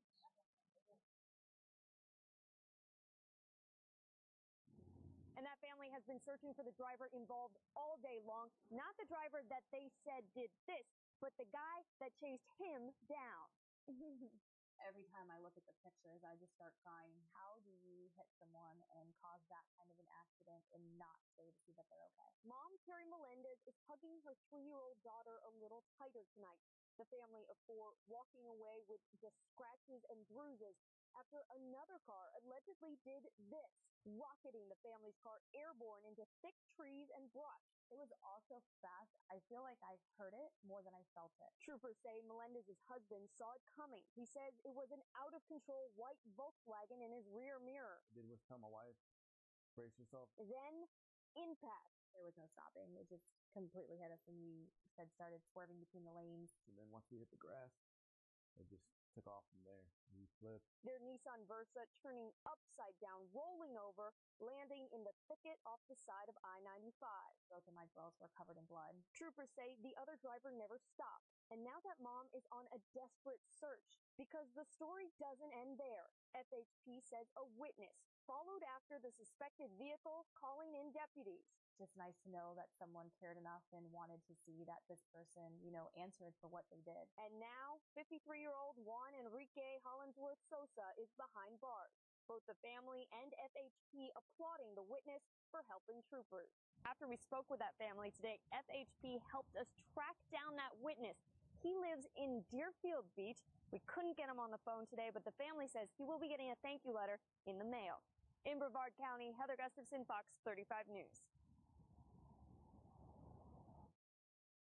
I'm Brianna. I'm Savannah. This little girl from Warren is quite a hero. I had the rescue mommy. Savannah was on a walk with her mom, Jessa, and their dog, Juno, when Jessa suddenly had a seizure. Mommy fell. Savannah ran back to their house to get help from Jessa's parents who were visiting. Here she is on the home security video, running up to the house and trying to get in. She actually retraced her steps home rather than going the shorter way. I don't know if she would have figured that out, but she retraced her steps, and I asked her, did you stop and look for cars? And she said that she did. Meanwhile, Jessa's husband was at work watching the home security video live on his phone. I was scared, I didn't know if my wife was okay.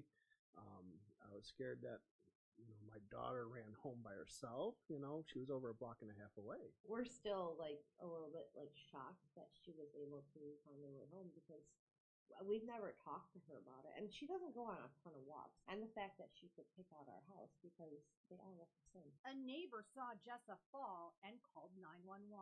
Rushed over to see if I could help. In the meantime, several cars that had passed by had also stopped, and we went out there to try to render assistance. Meanwhile, Savannah got her grandparents and rushed back to her mother. She understands what she did, and everyone's been praising her and stuff. So she knows. She's only 3 years old. I mean, that's something. Even the family dog is being called a hero. She actually stood over me and wouldn't let anyone touch me until my dad got there because she was just protecting me while I was unconscious. Meanwhile, Savannah knows she did something pretty amazing. I was scared. But you did a very brave thing. Yeah. In Warren, Camille Mary, Fox 2 News. Officials hope the classification will bring more awareness to governments and healthcare workers, but there are already resources out there like this game gym, where gamers, not athletes, come to be coached and hone their skills, but they can also find a mentor that teaches them about moderation. Actually ended up dropping out of high school not once but twice, never graduated, never went to college. Cam Adair says before counseling he was unable to stop playing video games for up to 16 hours a day. And he's not alone. Now the World Health Organization says players can become addicted and has named gaming disorder as a medical condition. You sort of have a wide array of, some people who are just having a little bit of a difficulty and their grades have suffered a little bit. And then I have people who are really, just everything has stopped in their lives. Dr. Edward Spector is one of just a handful of clinical psychologists in the country who specialize in the treatment of compulsive use of technology. Dr. Spector says on average he sees 30 patients a week at his Rockville office, usually all male, some as young as middle school. Video gaming is being done by children. So at what point do we expect a child to have control of themselves around technology? The parent has to be very much involved in teaching the healthy use of technology, in teaching limit setting and self-regulation. is we're teaching the X's and O's of how to play the game, but also balance. That's one big reason why Josh Hopkins started the Game Gym in Potomac. It's a place where they try to provide a more in-person social setting and where gamers can hopefully learn to play more responsibly. You need coaches, you need some mentors, you need to help kids, and parents can't always do it because you're dealing with digital immigrants and digital natives. And the digital immigrants are trying to corral and control and educate the digital natives, which is, backwards. And so what we're figuring out is that there needs to be a translator between the digital immigrant and the digital native, and that's where we come in. Now, worldwide, only 3% of gamers are thought to have this condition, but the World Health Organization says there are things to look out for if you put video games before other activities, if you continue playing despite consequences, and if it impairs personal and social functioning. In Potomac, Anjali Hemphill, Fox 5 Local News. I want to welcome you all to the grand opening of the Hello Kitty Cafe in San Jose. Thank you. 30 minutes ahead of the scheduled grand opening, Hello Kitty executives opened the door and turned a page in history. For the first time, this franchise is satiating desires in Northern California with a new mini cafe. I'm super excited. I got here about 7 a.m. Long before 7, a long line started forming outside the cafe, Santana Row. She really loves Hello Kitty, and I wanted to make this moment special for her to go and visit her first cafe visit. Women and men, parents with their children and pets, stood in sweltering heat from the front door, wrapping around the building, stretching all the way to the street corner. Donna Casanova was first in the queue, standing like a sentry since 5 a.m. It's just super cute. It's just something from my childhood that I really enjoyed, and having it come back because a lot of the Hello Kitty stuff went away. So the fact that it's back, kind of have to relive my childhood and enjoy it. Hello Kitty executives say strong demand for mini cafes and pop-up container stores in Southern California emphasize the need for a store up north. Santana Row's well-heeled crowd was a logical fit, according to marketing manager Dave Martin. There's so much love for Hello Kitty here in the Bay Area that it was no-brainer. You had to come back. A line that had worked from the front door out around the building, wrapping all the way to Olin Avenue, where that stop sign is, steadily shrunk throughout the day. Managers say they're not putting a time limit on how long people can stay inside. They want them to immerse themselves in the Hello Kitty brand. Once inside, what are people getting? On a day like today, anything and everything cold. Birthday cake, strawberry cake, chocolate cake. The myriad of menu items is enough to induce a sweet lover's confection coma. Some items are common across all Hello Kitty platforms, while others are unique to this list. Great to get younger people back into the Hello Kitty scene, and it's just super cute, and just enjoy it. Makes me happy. Hello Kitty executives say this mini cafe will be at Santana Row through the end of the year, closing at 9 each night. They promise more local surprises as the brand celebrates its 45th anniversary. Santana Row in San Jose. You get KTVU.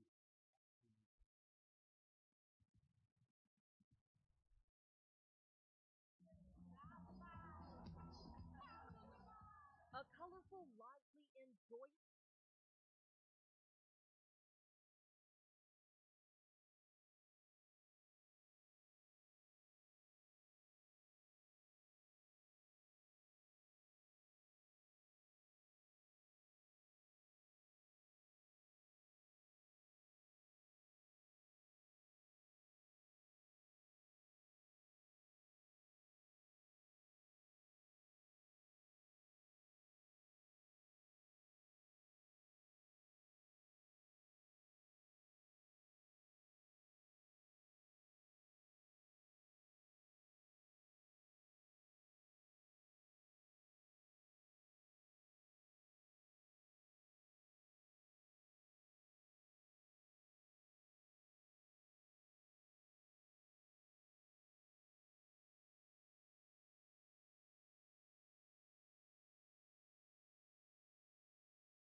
Hey guys, we're back in the newsroom, but it looks like that feed just cut out. Unfortunately, that was a live look at President Trump meeting with the Jordanian king and his wife, I assume. Yeah. As a sort of customary to have a ceremony welcoming them to the White House. Actually, we're not aware that was happening. We didn't actually see it in the roster for today's event, but it happened. Surprise! Yeah, I don't know. You can always check the itinerary. There might be something else coming up today. Once they have some sort of, if the president's usually meeting with some sort of dignitary, they have some sort of event. Right. Later. I think it is possibly later. Yeah. But I thought it was interesting that the wives, Melania, and then the Jordanian king's wife was there as well, kind of like standing side by side. So I don't know if I've like seen that recently. Usually it's just like the two leaders. So yeah. Well, meanwhile, this morning we talked a little bit about some of what's been going on. Some of the top stories of the day. We had a longer stream of the update at the border, the kids at the border, sort of what's happening down there with the government and Health and Human Services speaking on that front. And yeah, there's been a lot of protests and kind of conversations throughout the weekend about what was happening. And there we go. Something from the Oval Office. Something coming in. Oh, great. There we go. And So we're just hearing that they're going to be giving us a feed from inside the Oval Office with President Trump and the King of Jordan. Not sure what the discussion is going to be, but we can find out what's going on. So yeah, we were just talking about whatever's going on in DC and across the country. Obviously, the immigration debate has been a huge part of the discussion. President was in, I don't know if you saw Molly, the president was in, he was in Nevada. He was in Las Vegas. He did a speech for the Republican convention down there. This past weekend, right? Yeah. And it was a huge, it was a big turnout, and he was supporting one of the candidates going for Senate again for election. But at the same time, he brought up immigration and his hard stance on immigration. I think that there's been just kind of like I don't know, where I was hearing some commentators say on the news that that the president's really big fighting point has been with all of this is that he wants to build a wall, and by putting up the wall, there is there's been some back and forth between members of Congress, and they want to let these kids be reunited, and he said he's trying to make a what's the word try to parlay with them and try and make some sort of deal like all right, well, if you give me the wall, then maybe you can get this rather than this hard stance. So I don't know, it's obviously very political game, so we'll see what comes forward with that. And the other thing is that we were talking before that his press secretary Sarah Sanders was kicked out of a restaurant in Virginia. This is in Lexington, Virginia. But there's also a restaurant with the same name in DC and Bloomingdale, and they've been kind of caught in the backlash. This is such a crazy story. Bloomingdale is an awesome, hip, up-and-coming small neighborhood in sort of the northeast-northwest border. It's in northwest of DC. Yeah, I was trying to show right on the border. I was trying to show Anne Cutler, our new reporter, where it was, because she's from New Orleans. So she's kind of still getting used to where everything is, and I pulled it up on that. I'm like, it's kind of northwest, but it's right on the border. Mostly northeast, like technically it's northwest, and it's just on that border of North Capitol. So if you go down that long street, you'll hit the Capitol Dome, which actually separates the quadrants, right, northeast and northwest, or east and west rather. But anyway, point being, check out this picture. This is outside of exterior of the restaurant with the same name.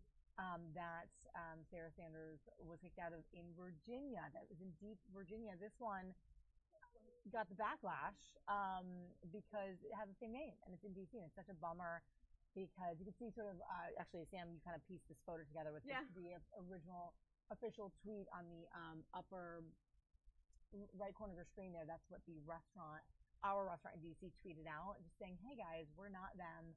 We don't want to face this backlash. We're going to serve everybody as is federal law. It dictates that you cannot discriminate against political affiliation in D.C. And so this did happen in Virginia, and then you can see the responses.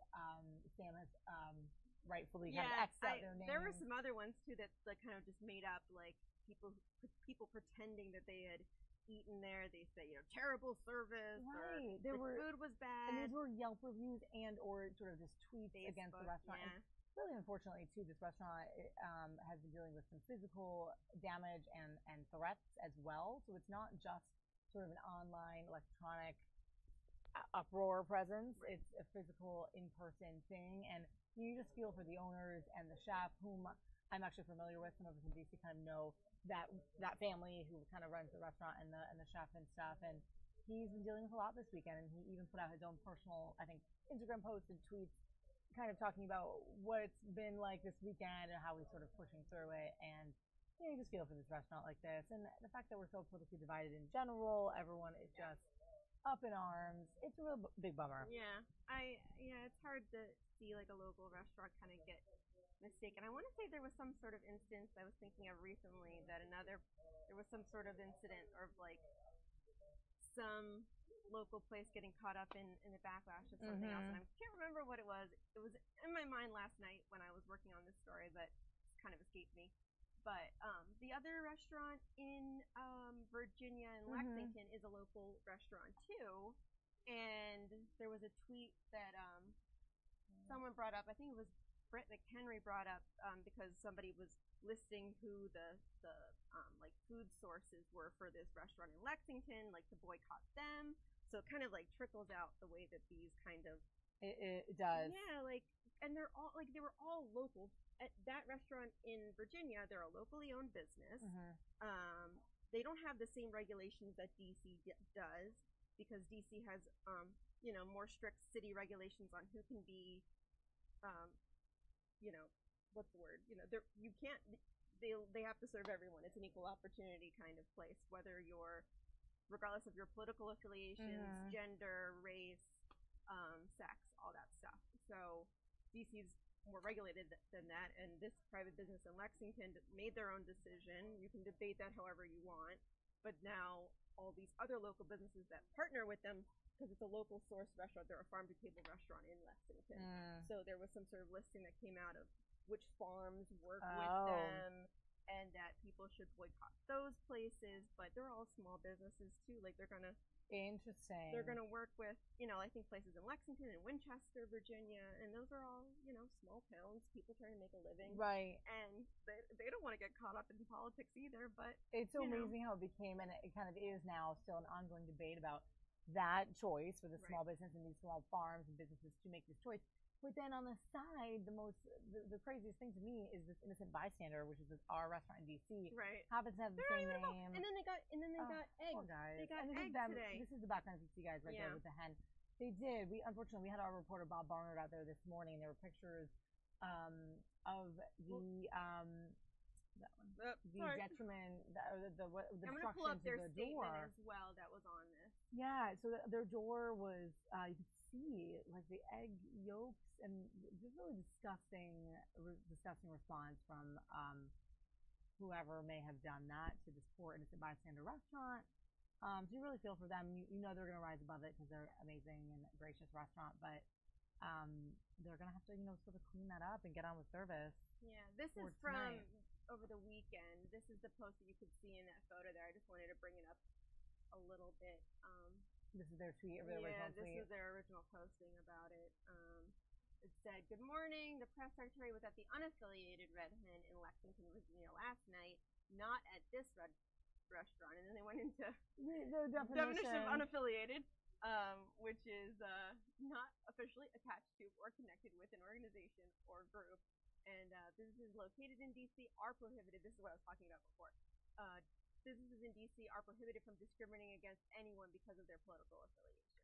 So yeah, good for them. I think it is also funny. It's almost like a little jab at people who might not know what that word means. They're defining it, and it's hilarious.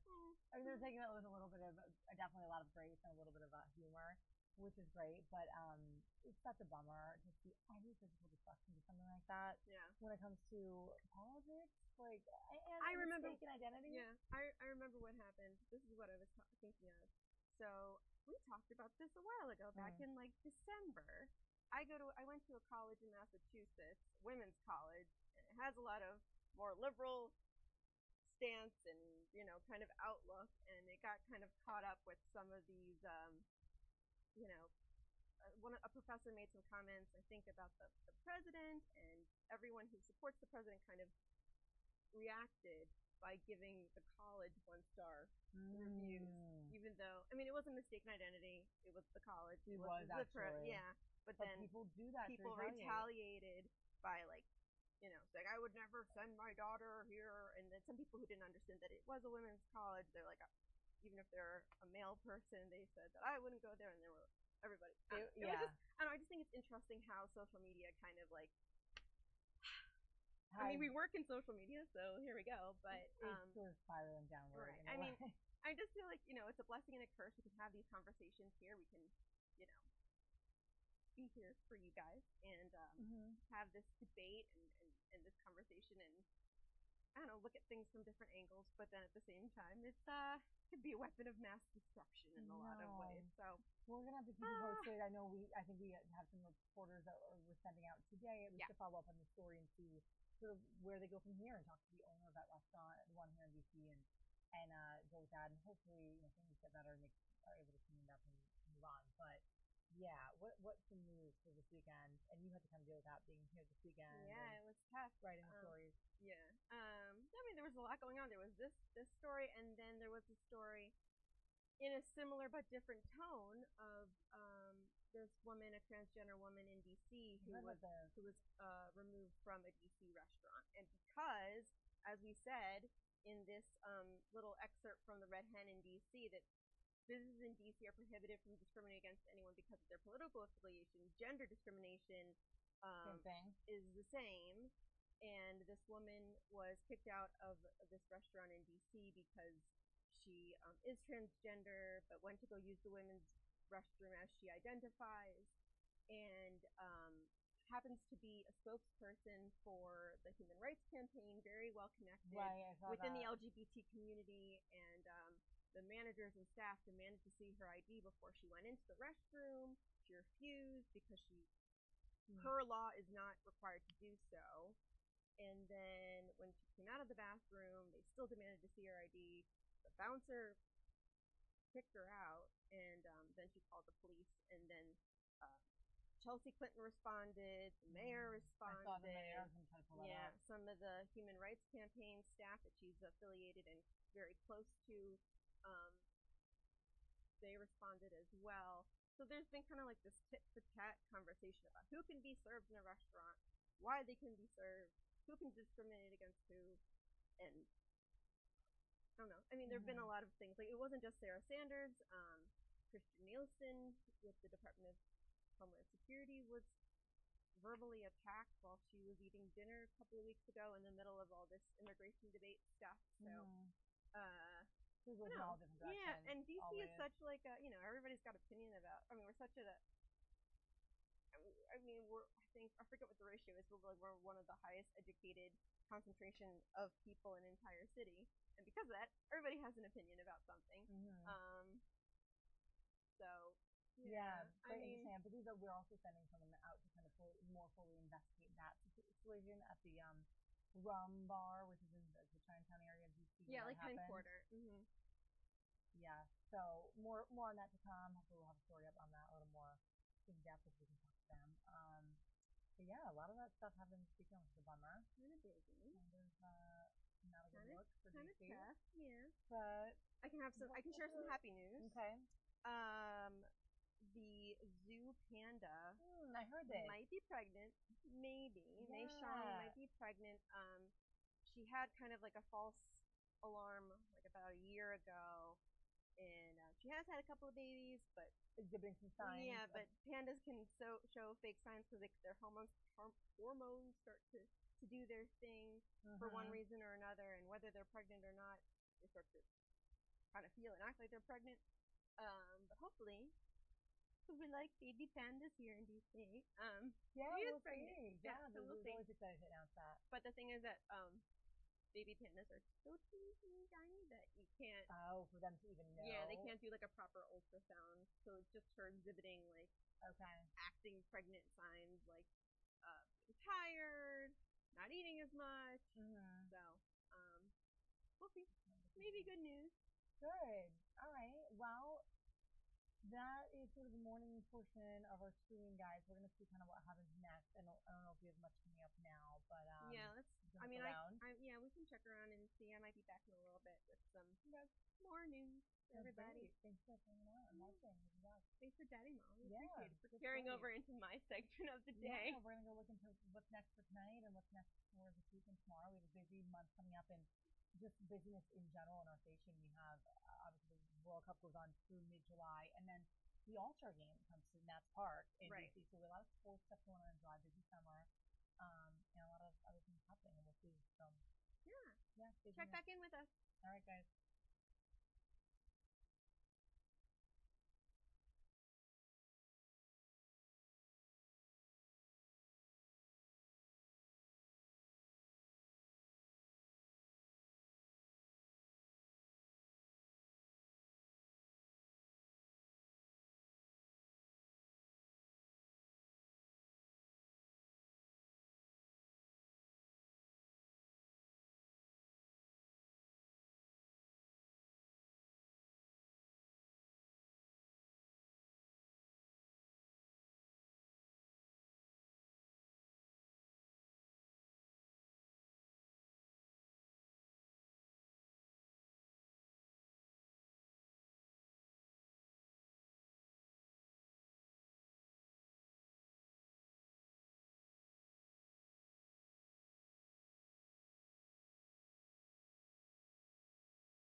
Hey guys, Sam here again in the newsroom.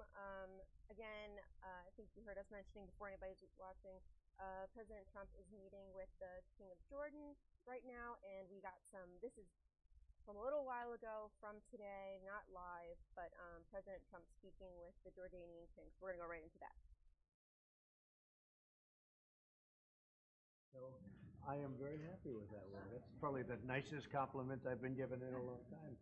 No, the job you do is fantastic, and yes, we do. We spend a lot of money, but we spend a lot of money in a lot of places, and people don't do the job that you do. So I want to thank you very much. Okay, thank you. Thank you very much, everybody. Thank you. Let's go. Thank you. Leaving. Let's go. Thank you, Fred. No. The executive order was great. It was something that I felt we had to do. We want children staying together. The law has been this law for a long period of time. You would understand this better than most because of the great job you do in your country. No, it was there was a false story, fake news in the New York Times, just the opposite. I wanted to sign that.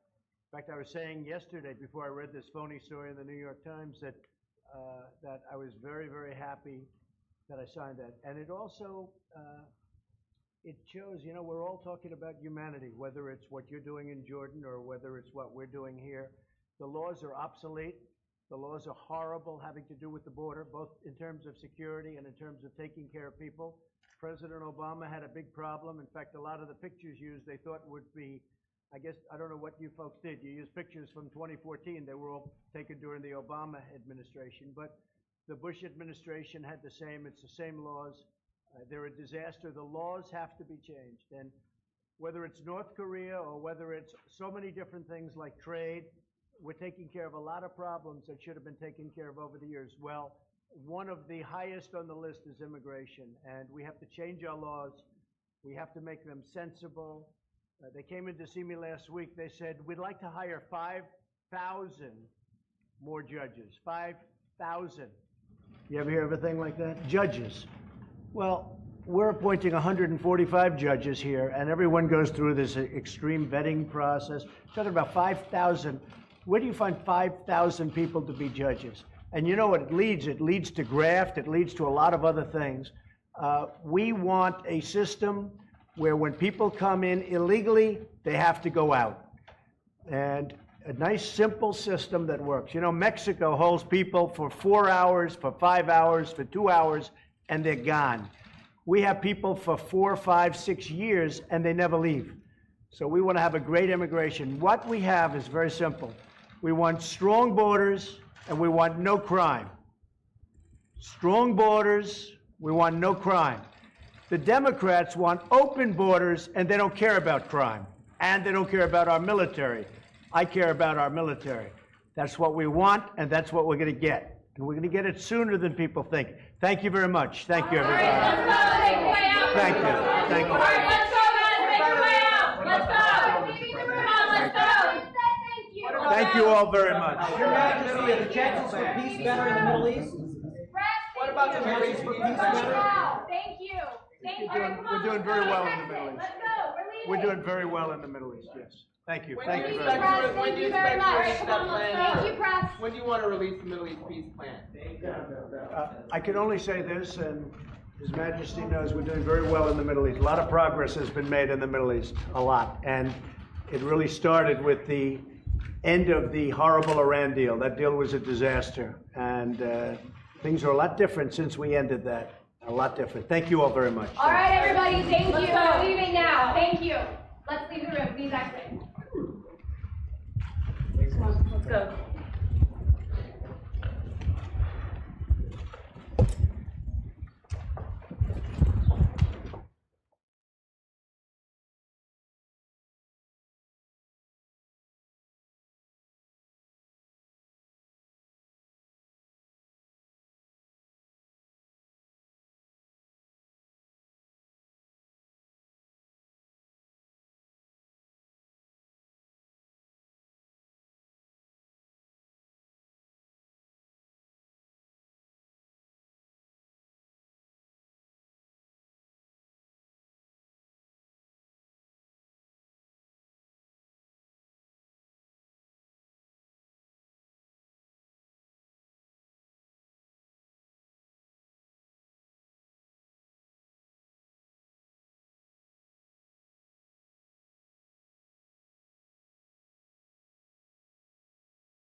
extent that they disagree with me, I respect that. That's how it should be. But no, there is not a better way to handle it. There's not a better way to handle it when you have given them more attention than any other group of victims who have come into this office. There's not a better way to handle it when you went personally to their home and sat down with them for 2 hours and listened to everything they had to say. And there's not a better way to handle it when you knew that there were circumstances surrounding intimidation and abuse that in the space from Friday afternoon until Monday morning manifested. You have to balance the protection of the mothers of the children of Sergeant Wilson against other people's desire to have more input. Yes?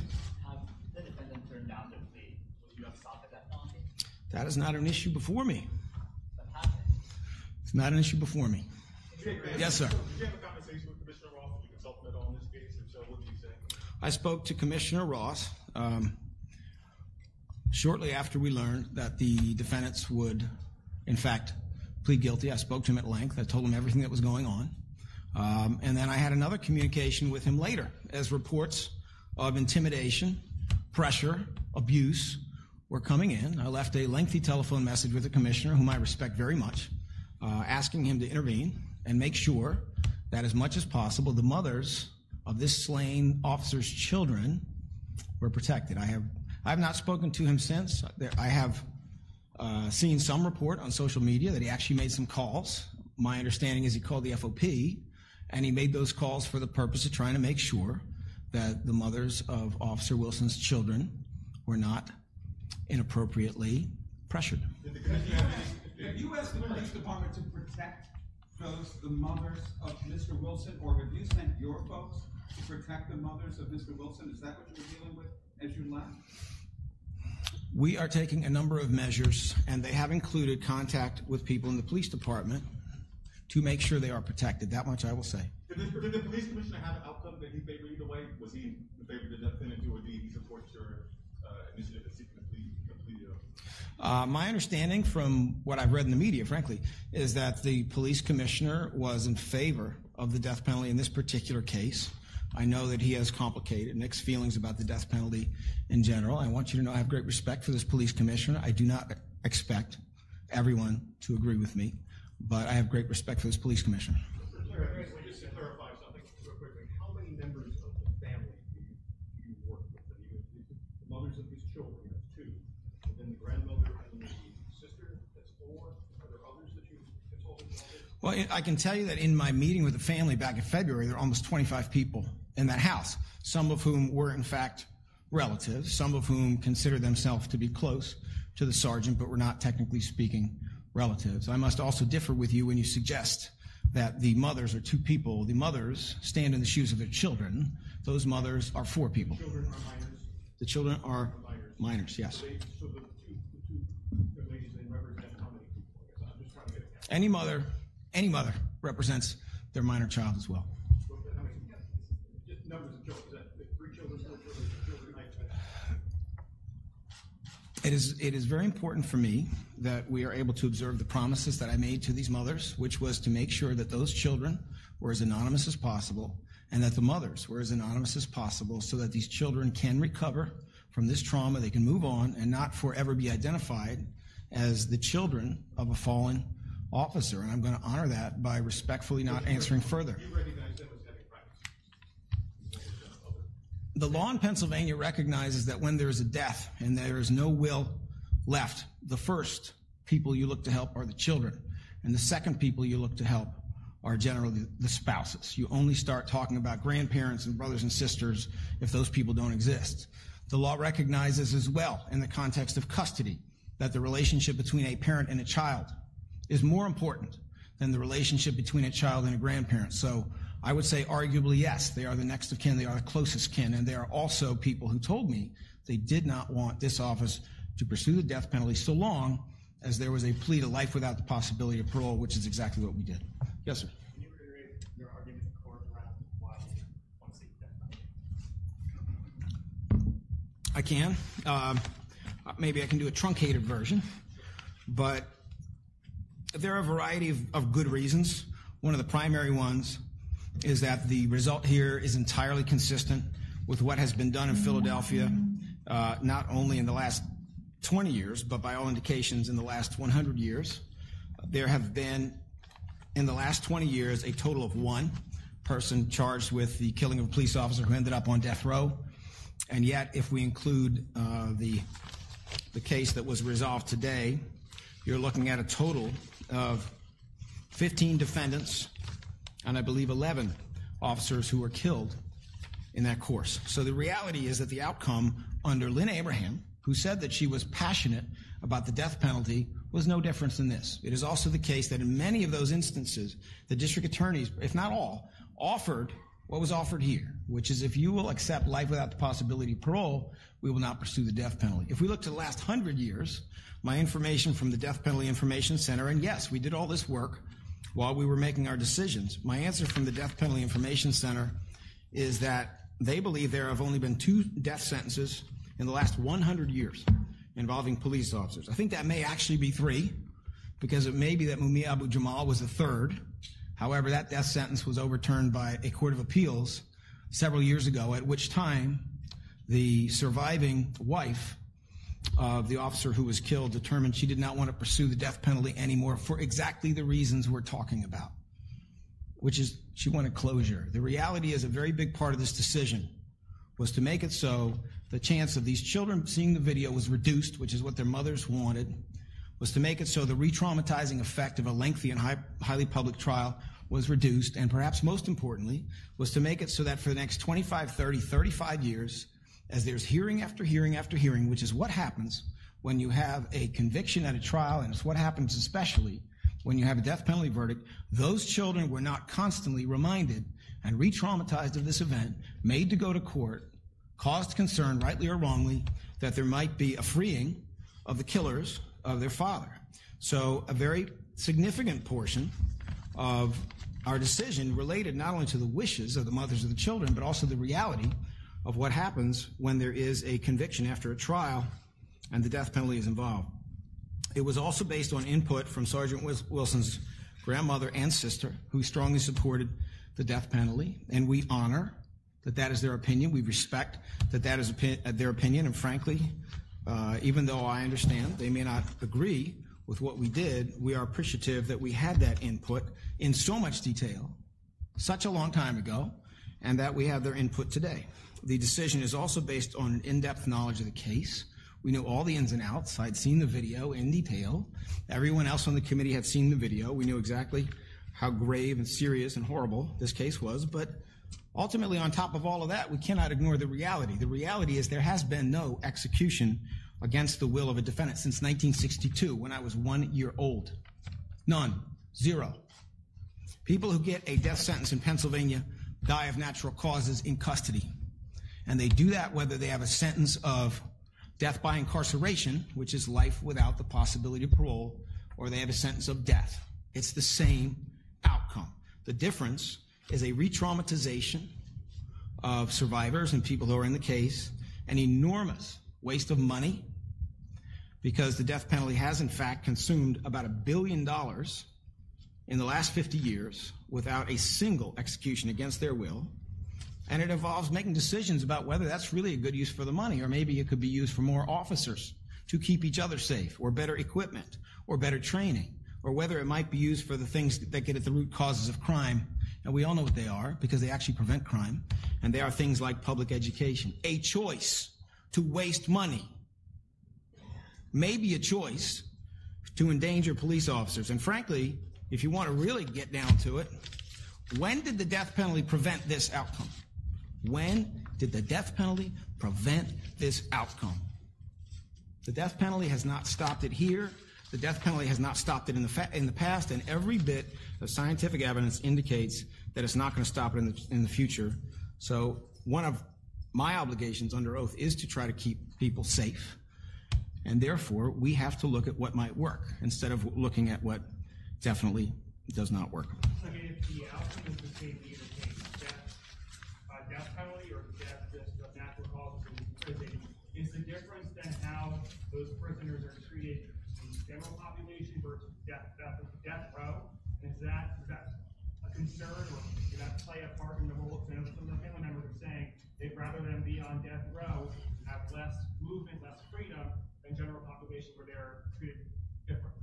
That's an excellent question that I would answer differently a year ago. But the circumstances have, in fact, changed in Pennsylvania in the last year, and I refer all of you to Paul Wetzel, if you want to confirm this, who is in charge of the Pennsylvania state prisons. Pennsylvania state prisons no longer do 23-1, meaning that you are, if you're on death row, you're in your cell 23 hours a day and you're out for one. They essentially now regard death row as being a second and separate general population, where people on death row circulate, they visit with each other, they do not go to general population, but they are a separate general population. So it is no longer true that there is a difference of any significance in the living conditions of people who are on death row as opposed to those who are serving, for example, a life without parole sentence in general population. What do you think also when cops come to the mics, as they did just a few minutes ago after the court hearing, and refer to you as gutless and irresponsible, and these are sort of uniformed police officers? What do you make of that? Well, I think it's always a mistake to stereotype anyone and to assume that because a particular police officer holds an honestly held viewpoint, and I respect that they may feel strongly a certain way, that all of them do. I've talked to a lot of police officers who are actually opposed to the death penalty, morally opposed in general, or specifically opposed in certain cases. And I've also talked to a lot of officers who feel like this is a really good outcome because they care about the children of their fellow slain officer. They care about the women who gave birth to those children. So, I respect that this is a very emotional and difficult issue for a lot of us, including people in law enforcement. I am not here to call them bad people. I think that they're entitled to say what they want to say.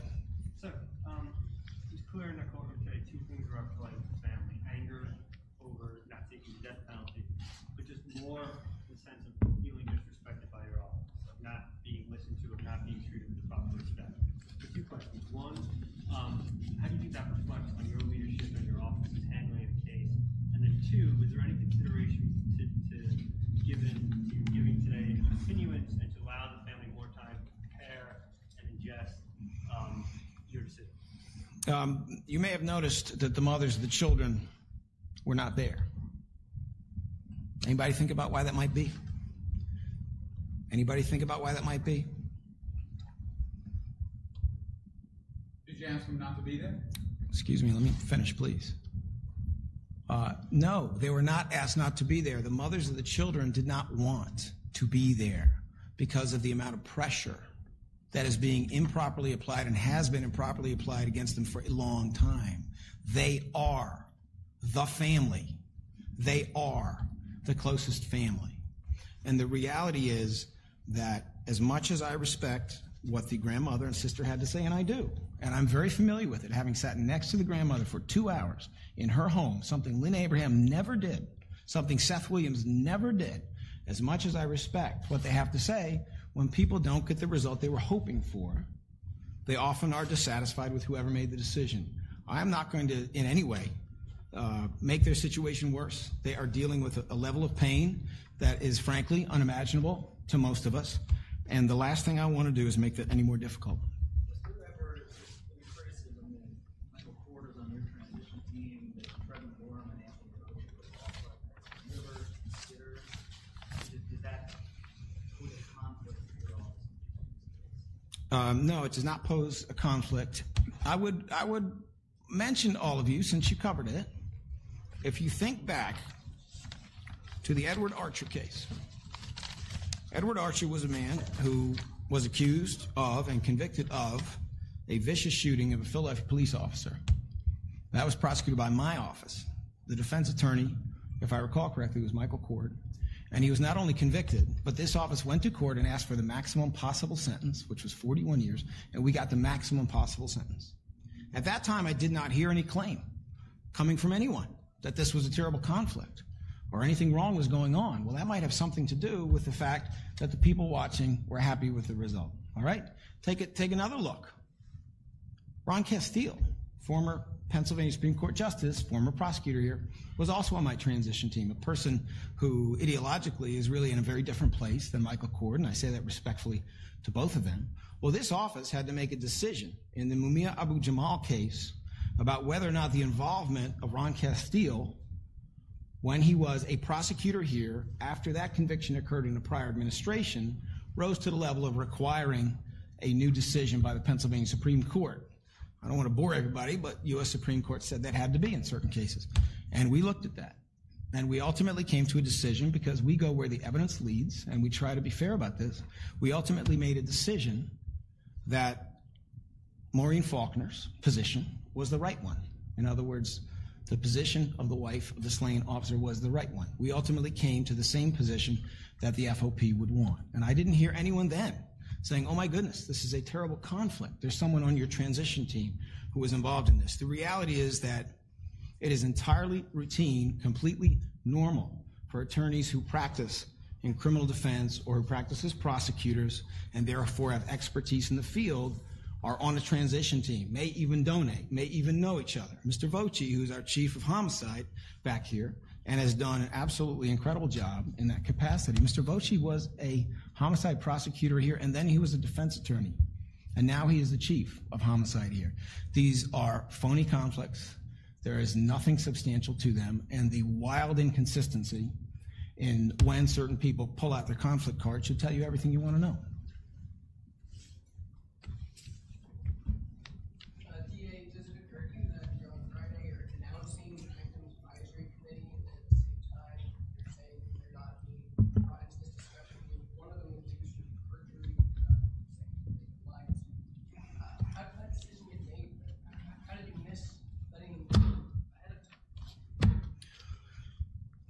This decision was made at a time when it had to be made. It was made at a point when we finally had information that the offer that was considered was going to be accepted. The family was advised that the offer was out there, and by the family I'm speaking now of the grandmother and also of the sister. There was nothing inappropriate about any of that, especially in light of the fact that I have an obligation to protect the mothers of the children of the slain officer against intimidation, harassment in many different forms.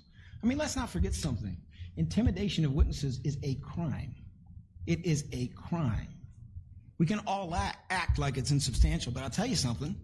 Based on the information I've read, when the commissioner of the police department gets on the phone to make sure it's not going on, then that might tell you something about how serious this is. Our behavior in terms of informing this family went above and beyond in terms of sitting down in their home, listening to everything they had to say, and informing them of developments as they occurred at the appropriate time. It went above and beyond. I only wish we had been in a position where the mothers of these children felt comfortable coming into a courtroom to explain what it is that they had to say and how they felt about this. I only wish I didn't have to have conversations with a woman who wrote out in her own hand a victim impact statement about how her child was being affected by all of this, and yet was so fearful that it was hard for her to even permit us to use that. But that was the climate, and that was the reality in which we had to deal with this situation, and I stand by what we did. Can you talk about how you came to this decision? You said in court it was your decision alone. Who's on the committee that heard the evidence, and how did that decision?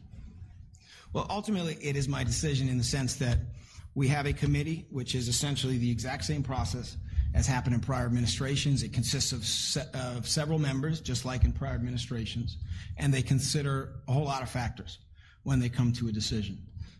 In prior administrations, the same supervisors, chiefs, have been in these positions. Chief of homicide, first assistants, people of that level and of that stature are in those positions, and those are exactly the same kinds of folks we had in this. There was a recommendation that was made by the committee to me, and that was a recommendation in favor of accepting life without the possibility of parole in lieu of pursuing the death penalty.